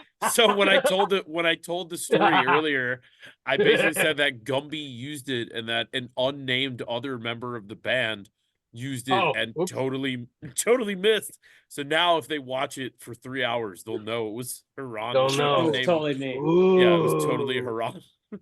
It was like a mud Harambe. splat. It was like taking mud and throwing it at a hole, and it just completely missed. It's a work of Back art. wall. And I used the brush. I used Yeah, the brush. you to try and said it clean made up. it worse. You said it made it worse. It did make it worse. It was So I apologize to whatever person went into that stall after me. But Probably the janitor. It's like, Probably. Huron, what are you doing? I'm finger painting. I literally I hope it was like Go, a go, gaga. small child. Yeah, like flips on God. it and cracks his head open on the. There Yeah, were right back. dude that there were some really good memories on that Euro tour, despite the fact Oh, that I yeah. was so sick for part of it. Like the whole Boskov thing was ridiculous. And there's like things I remember. Yeah. But dude, like there were so many things that happened that day too. Like I was thinking about it the other day. Do you remember when we were just walking along? And Yeah. he's like, "Oh, go." He's like, "Oh, go here," and then he's like, "That's like a natural spring that's just coming out of Yeah. the ground," and we We started all drank like from it. drinking out of Yeah. it. Yeah, it was pretty That was rad. awesome. But no, And it then we was- partied with the mayor. we partied with the mayor, and he gave us that coffee that was just like unfiltered coffee, like it was just coffee grounds in a cup, if you remember. And then, dude, actually, to be honest, and I know this was wild, I don't remember who I was telling this story to, but I must be really proud of the me and pooping stuff. But do you you probably won't remember because you weren't awake. Rod, you wound up waking up first. When we pulled into Boskov, it was, I didn't know we were staying at Frank's house, or I knew, but I figured he was Oh, going to be in the yeah. van, and I woke up and I had to go to the bathroom so bad. Like it was like an emergency. Like I don't know if it was whatever, or if I was getting over being sick, and there's no bathroom, and I get out and it's just houses, and I don't know Oh, which dude, house is his. Dude, there was no place to poop. No, and dude, it literally got to the point where, well, and the best part of the whole thing, dude, was that so some car drives by, I'm sitting there like, basically, it's like not even at the point where this is like, haha, it's like I'm in pain, like it's bad, and I'm like doubling over, like I need to go to the bathroom, and some guy rolls up, rolls down his window, he just starts talking to me, all smiles and not speaking English, and I'm like, I have to shit, like what can I?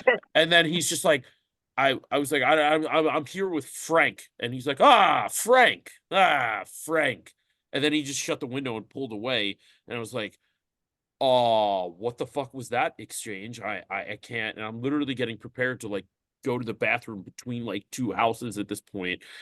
Haran gets up. We go to the Village Inn, and I remember because you were there for some reason, they didn't let me go before, but the two of us seemed more cool. They'd let us both go to the bathroom, and then we got breakfast there. So it turns out the guy that was talking to me when I was just trying to whatever was the mayor of the town that we hung out with later in the day for like hours, and I had no idea, and he had no idea. And I just found that to be the most humorous part of the whole thing, was that the mayor was like, could have helped me and didn't. Yeah, right. Huron, is that the kitty that stays away? No, this is the cat that I'm pet sitting. It's my Okay. friend's cat. Hey, Brian. Hello. So, real quick, the story you were telling about how you had to shit, Yeah. and the dude was like, "Oh, Frank, oh, Frank." Yeah. Do you mean to tell me that that was the mayor? that was the mayor. Yeah. That was him. Yeah, it was literally the mayor before I knew it was the mayor. And then you can imagine my surprise when I showed up at the town like hall later, and Frank's like, "We're gonna hang out with the mayor," and I'm like, "This fucking guy is the So mayor." did you ever clarify what? Oh, Frank. Oh, No, Frank, man. no, No. no. I think he was just jazzed because he was like, "Oh, you know someone here. You're not just some random stranger in the town who's an American." So I was like, "No, I'm not. I'm blah blah blah." And then we showed up at the thing, and he was the guy. And if you remember correctly, like, because I remember this too. So we wound up going to dinner at that local like village inn. It was like the one inn and pub they had in the town. And to set the scene for you, Tom, this was like a town in the Czech Republic that Frank, our tour manager / driver, lived in, called Boskov. And there were maybe 400, 500 people, I feel like, that lived in the whole village. And it was just like this remote kind of thing, not like Prague, where like Prague's like a metropolis kind of industrial center, and like or city center, I should say. This was really kind of like a small, tiny village. Like out of a story. Yeah, almost like a fairy. It was like quintessentially like it's on top of a hill. There's a church at the highest point in the town, which cool enough. So we were hanging with the mayor. The mayor winds up giving Frank these keys to this church that's right in the center of the town. So he winds up kind of opening the church up, and you walk in, and a lot of the churches in Europe are like all really pretty because they're old and pristine and all that.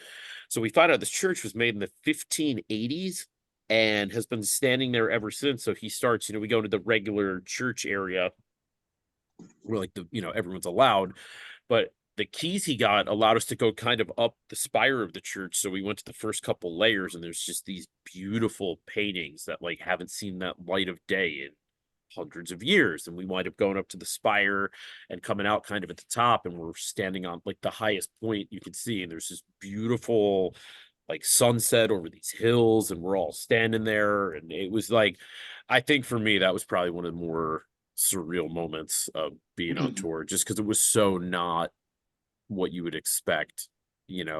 For us, just hanging out at Frank's house, it was just like, we're in a church that was built in the 1580s that I have no business being in this unreal location with these dudes. And then even further, so we went to the inn after to get dinner, and I'll remember this because the mayor's in there, and like the whole town's in there at this point in the evening. They're all just playing cards, and it's like clearly gambling, whatever, blah blah blah, all this stuff. And I remember the waitress came over and was like, "Oh, what do you guys want?" And we're like, "Oh, the venison looks good, whatever." And she's like, "Oh yeah, it's definitely good." She's like, "I shot that with a bow and arrow 2 days ago." And we were just like, "What the fuck, dude? Like, what?" But it's like backwoods savages. Like, what is it? You know what I mean? But then if you guys remember correctly, so we do the dinner, we do the whatever, we had like walked a mile and a half, like in the pitch black, because there's no street lights, to some random building in the town. Sorry. And random building in the town. We had like a jam session with the townspeople for like 2-3 hours into like the wee hours of the morning. And that was where the motorboat song happened, if you remember, Hiran. Yes, I do. Dude, that was ridiculous. Like that whole carrying our instruments through this field, like where are we going? We just end up in this barn, and we're like jamming with these kids. And it's clearly like one of those things where it's like, this is like the shit you see on Twitter where it's like brutal murder in a barn in the Czech Republic. And you're like, oh, cool. Like, we just did that. We walked in the dark like for miles to this barn that was also dark. So wild times. Yeah, I remember it was funny when you mentioned that cafe we went to take a shit in, because I remember getting up and you're like, dude, I was like, I gotta go too. I don't know where the fuck we are, but we're like, Frank's in that house somewhere. He's sleeping. I didn't know what house it was.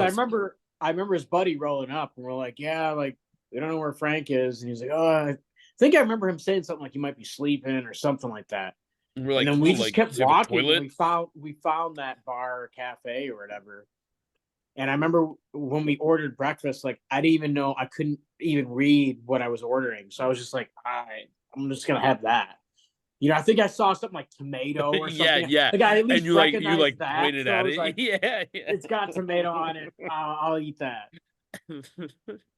But yeah, that experience was super cool. Like just being in this small town and like who would do that on a vacation? You know what I mean? Like how would You'd you never end go. up there? You'd never even know it existed. And then the Yeah. coolest part too, after that, the next day, because I remember this, um, he took us to that like elaborate random cave system Oh, that was Oh, there. yeah. And it was like legitimately like a you you probably are fairly close to like Mammoth Caves and all that stuff in Kentucky.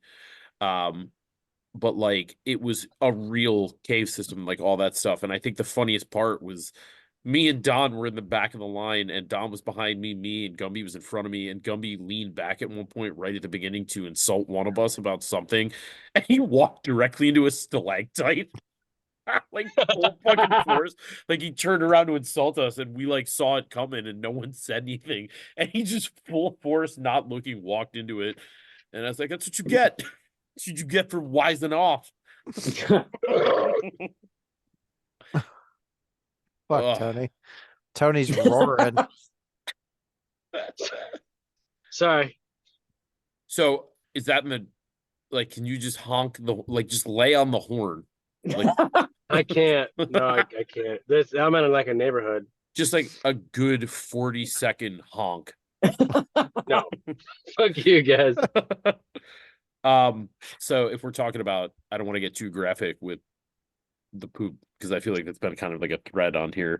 Do you remember when we were in Europe, Tone, and we were at the Bay of Biscay, and I had you and Oh, yeah. Don come spot me to take a shit, and we were in like a neighborhood situation, and it was I wound up, I think, pooping on someone's passenger door of their car. We found out the next morning Was that by in accident. Europe or was that in?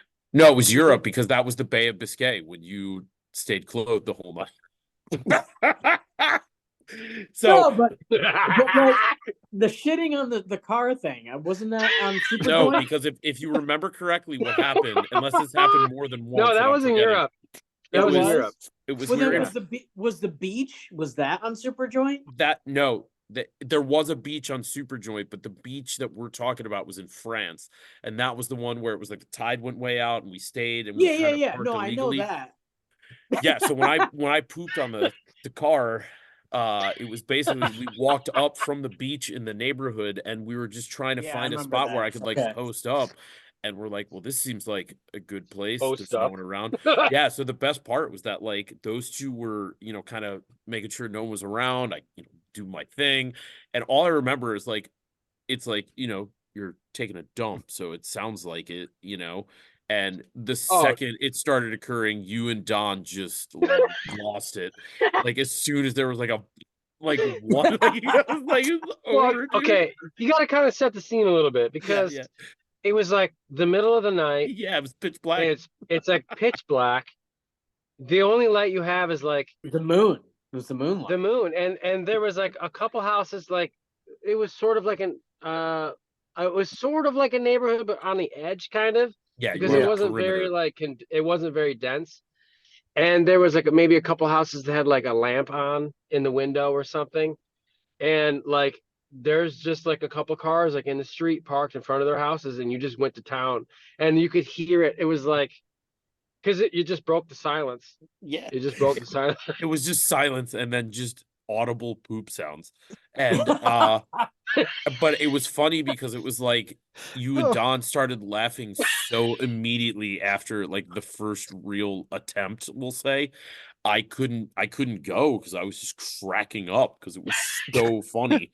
It was so funny, and I thought it was so hilarious at the time. So eventually, like, we settled down, and I did what I had to do, and we go back and we, whatever. But the next morning when we were leaving, I clearly saw that I like shit down someone's like, passenger side door by accident, like unintended. It just happened to be where it was, and we were just like, well, that's human poop. I think Brian has a theme on tour. He's pissing on businesses, shitting on cars.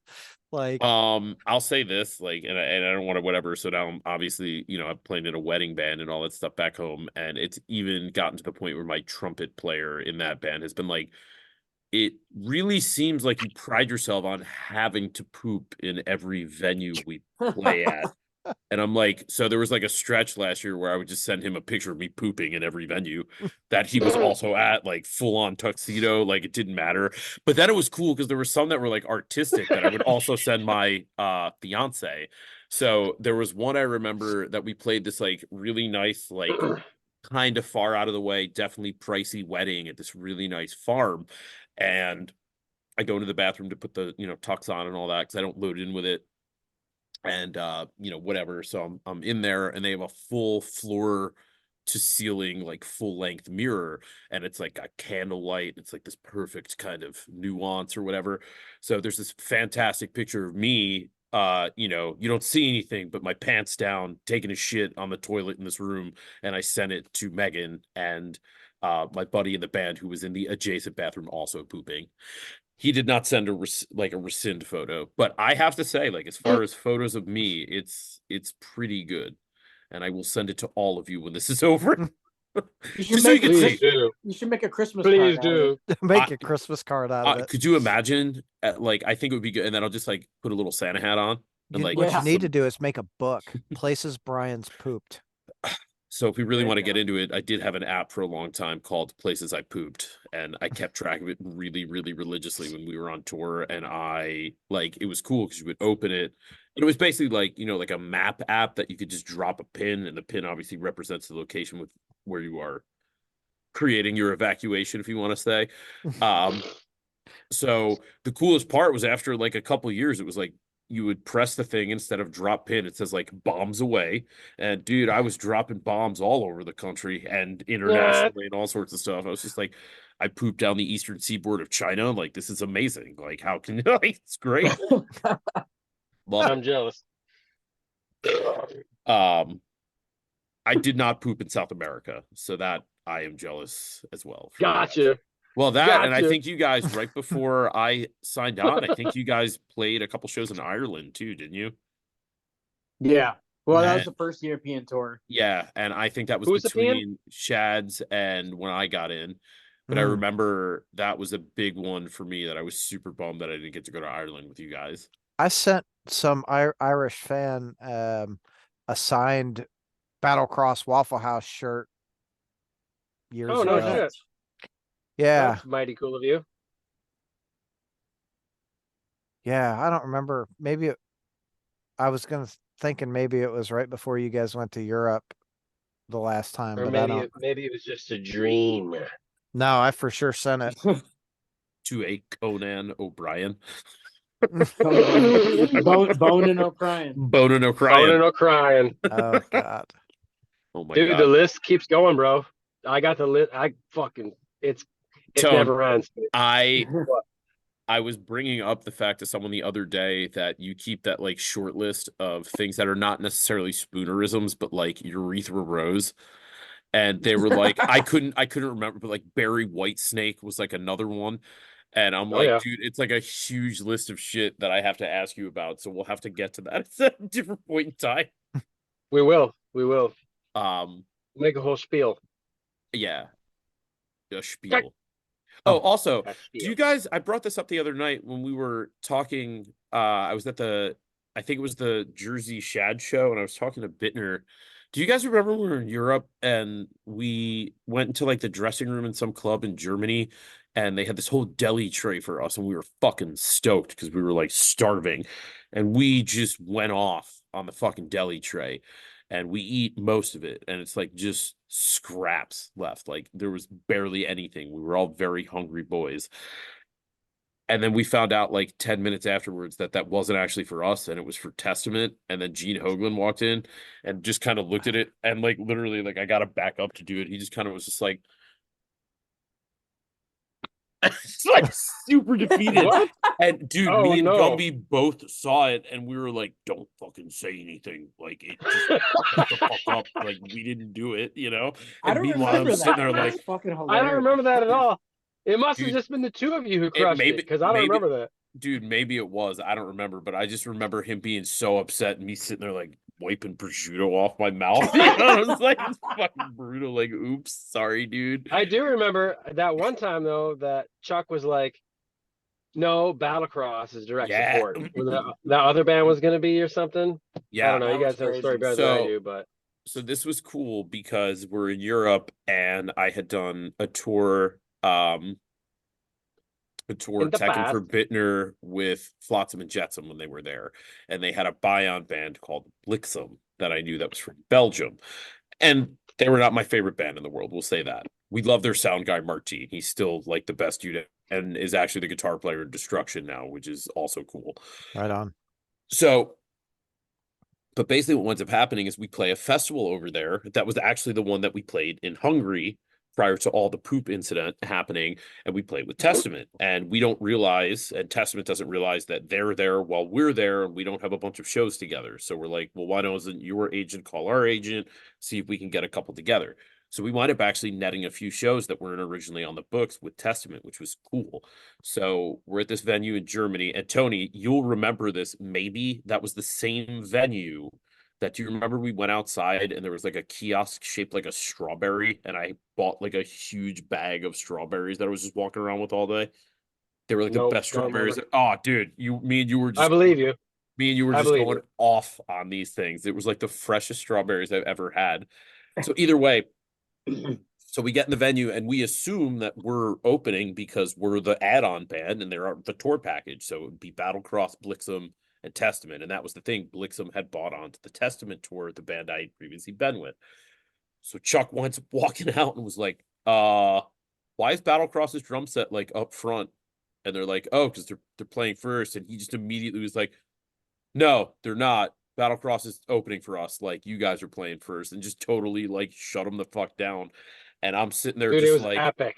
dude, Epic. and I'm just Yeah. like, I fucking hated touring with this band because they were difficult to deal with on the road. You know, not that they were bad people, but it was just they were tough to deal with for a number of reasons. And so I'm just sitting there like, this is fucking great. And I'm like, I get the text Bittner and be like, you're never gonna guess what Chuck Bielen's like, and That's he awesome. was so fucking stoked. But then if you remember, and I don't know if you'll remember because this is like more a me thing, the sound guy that night was like the quintessential like spaghetti bullshit, ran lines he didn't know where they were going, and it was just such a mess on the stage that I remember I was so mad that was happening because I was not getting crucial things to my ears or my wedge that I needed. He couldn't figure it out. And eventually I got to the point, and this usually doesn't happen, but I was like, I don't even care if I hear the show. Let's play. And I was so mad that I actually had a really good show because I was so pissed. Let the hate flow. Yeah. So, but That's no, that album was number 4. Yeah. Let the hate flow. Yeah. It's going to be all There you go. Dave Matthews All right. songs. Oh, Yeah, all covers. Yeah. Maeve Matthews.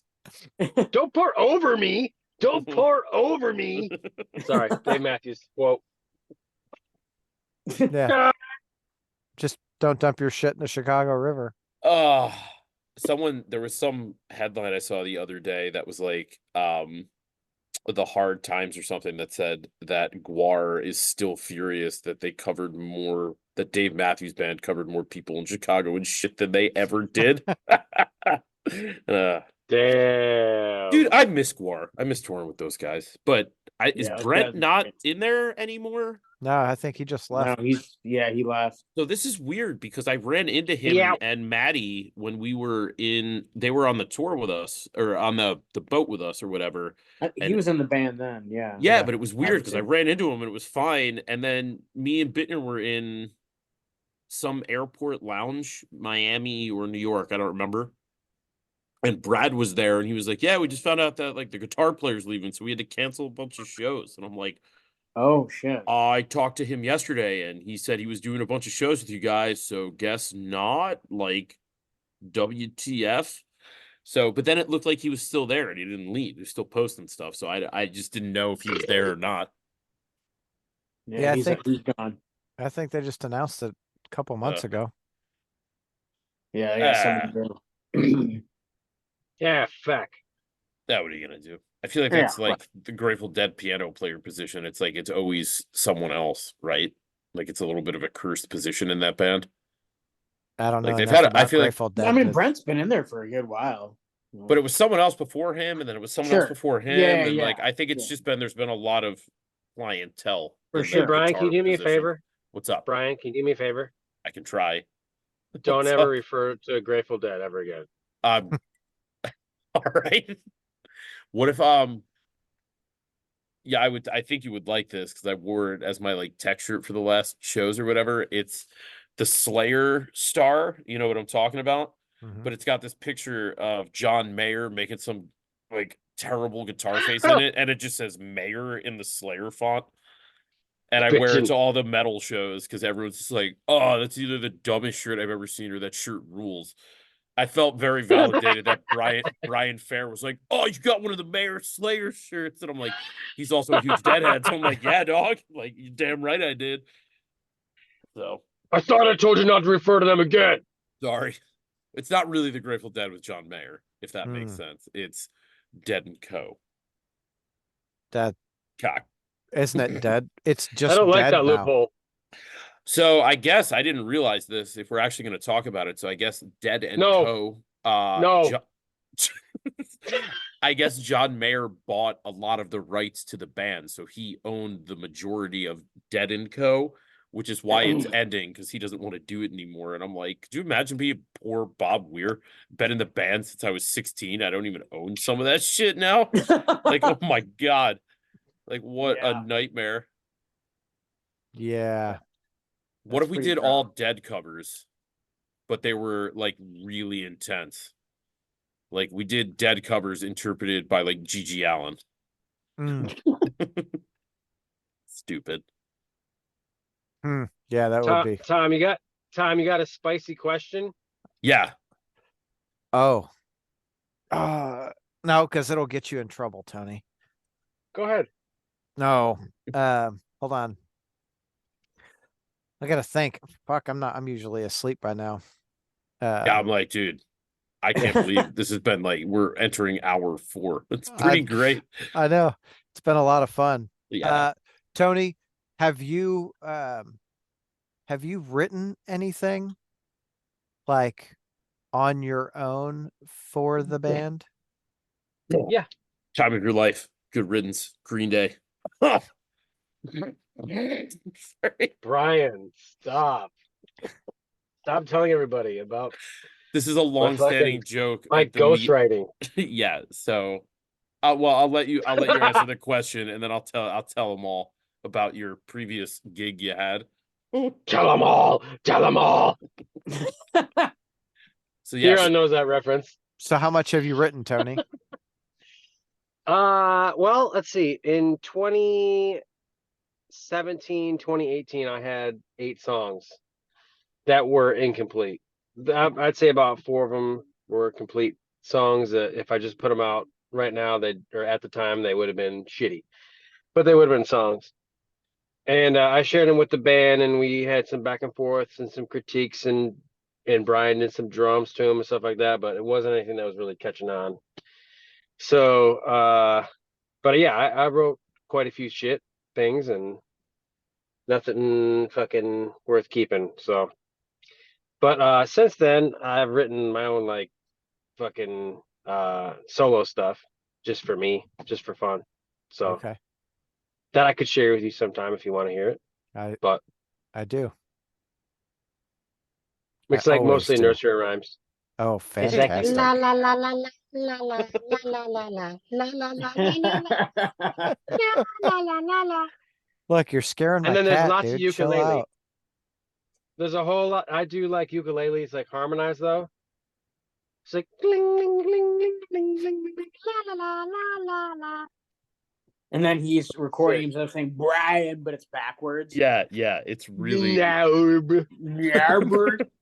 Narb.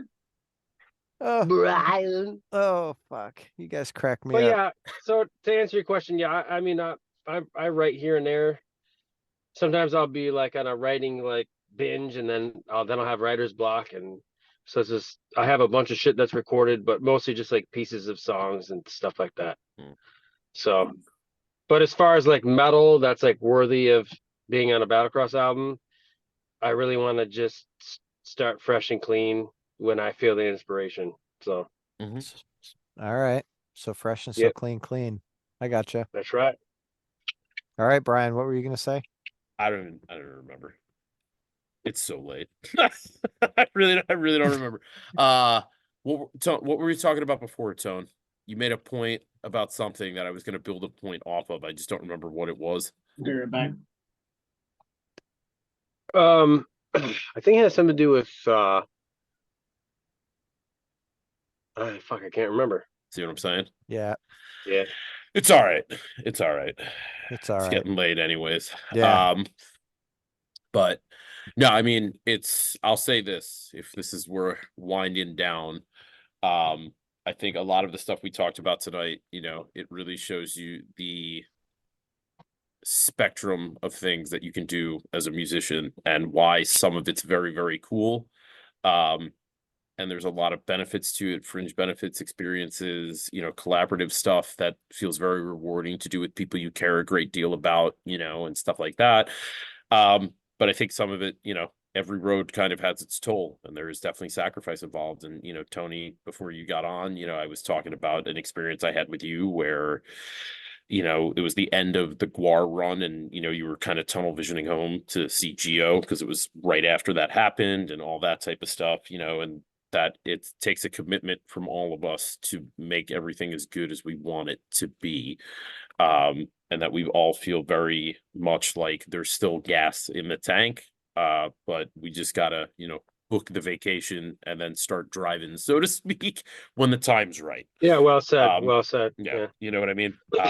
When you said you had a story between you and I thought it was when Gumby was sleeping on a bunch of garbage, and he got mad at me for throwing it out, and I was like, what a psycho. What a psycho.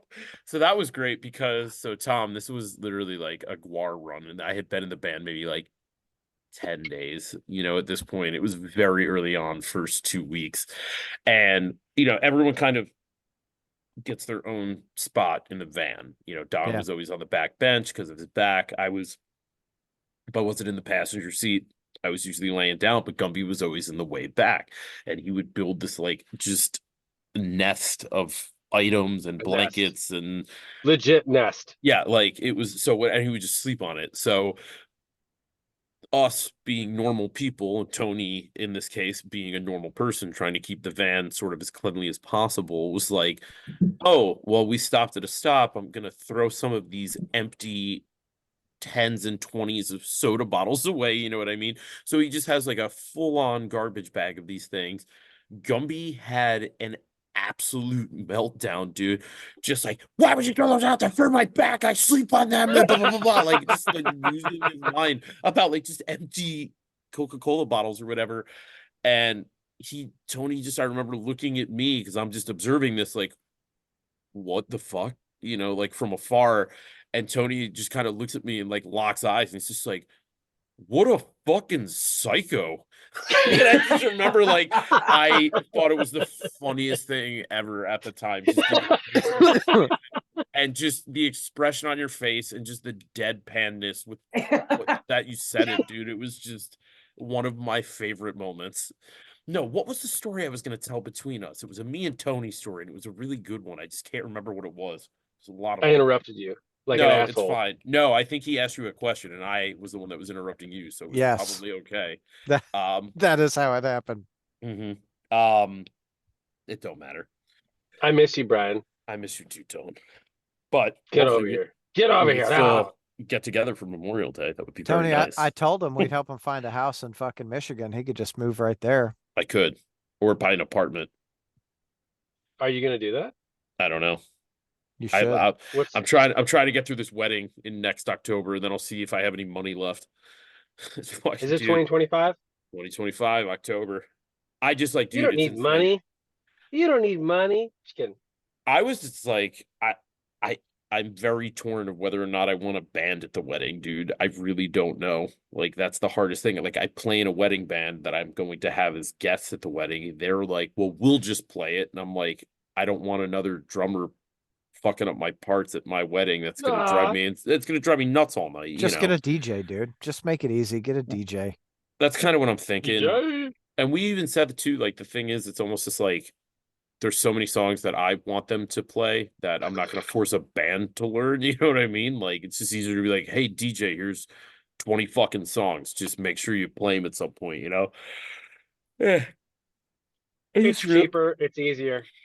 I just Yeah. didn't, I guess when you propose, like, I didn't realize that then you had to plan the whole wedding. And I've realized that everything with the wedding is a problem that you have to solve that is solvable.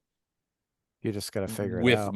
Yeah, and figuring it out is you pay more money to Yeah. solve it, and it sucks. I was like, dude, like, I don't know, like houses are nice and expensive. Like, would it be cool to have like a down payment on that?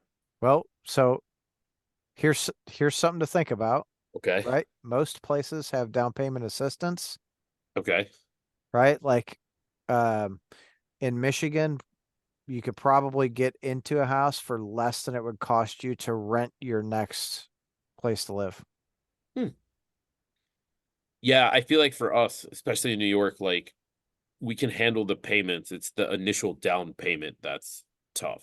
Yeah, and there's down payment. I'm sure there's down payment assistance Yeah, I'm there sure. too. Right. They have like that first time Right. home buyers thing too. What's up, Tone? Have you heard of Robin's Nest? Yeah. Yeah, I have. Take it away, Tom. Take it away. Yeah. Yeah, probably not the time or place, but Do it. no, Do it. No. Show them. Like just it's Show on 'em. you. I'm like, fuck, we're talking Show 'em. music. Show him. Show him. Oh fuck. All right. So I like metal. we're damn near 4 hours. Yeah. I'm gonna be up in about 4.5 hours. Yeah, I'm not far behind you. So I'm gonna say I appreciate all of you joining us, even if Tony was 3 hours late to the Better late than never. truth. I'm And just I'm saying. super sorry, you guys. Now everyone said early. I've been really busy lately. I'm super sorry. Everyone said early on, Tony's gonna show up way fucking late. Yeah, we did. I'm like, he's gonna show up at like hour 2.5. And you're like, it's no. Normally I don't do this. I don't do that though. Normally, for this kind of thing, I'm on top of it. But I'm sorry, you guys. No, Anyway, it doesn't matter. you're good. You're on Sorry. you're on vacation with your family, dude. Enjoy that shit. But seriously, Yeah. I appreciate all you guys hanging out, talking shit. Just so you guys know, when this thing gets posted, it's gonna come out that you guys are writing a new album. So just God damn it. Don't you do that. Don't you fucking do that. I'm And they're not gonna listen going to it and be to. like, Brian just talked about poop for 4 hours. I don't. Yes. Is that what the Yeah, record's why isn't about? that the headline? Yeah. Why isn't that the headline? Battlecross drummer loves feces. Loves PCs.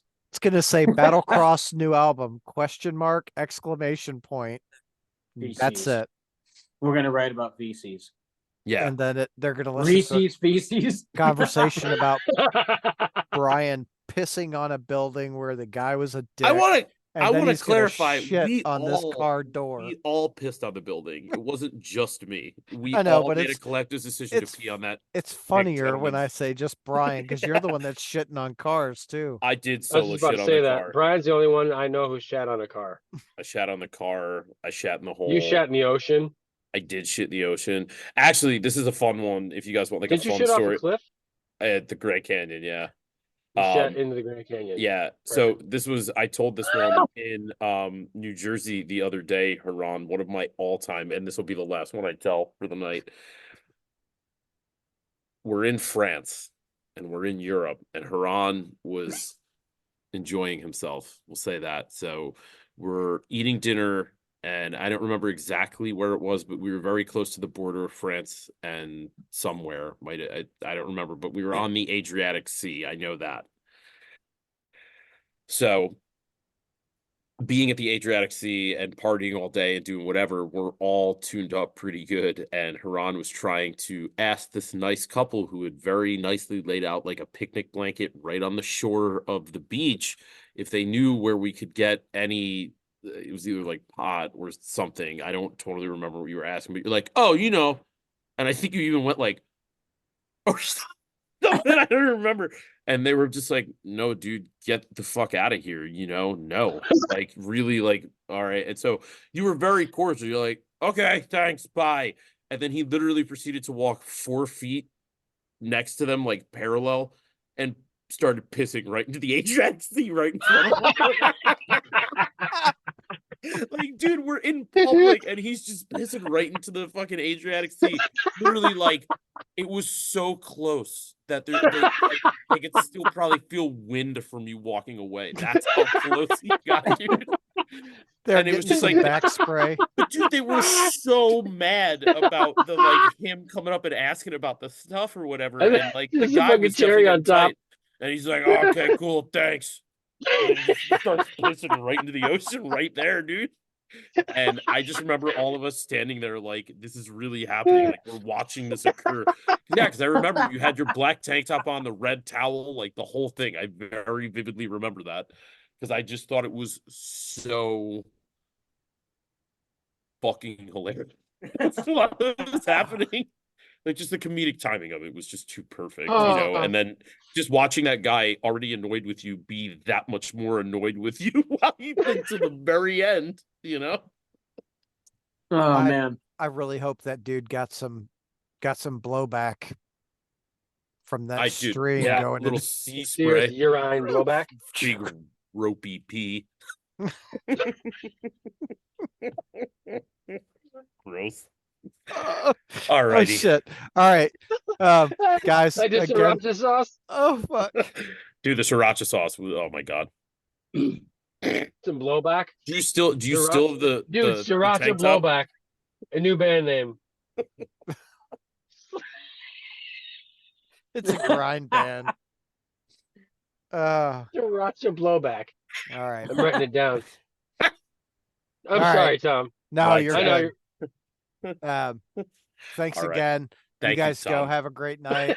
Yes, you too. I can't wait till you guys are done with the new album. Same. We'll be dropping later this year. Yeah. Yeah, we're dropping it next month. All right. Next month. Next month. All right. I love you guys. I'll see you soon. See you soon. You too, man. Later. Bye. Later, guys.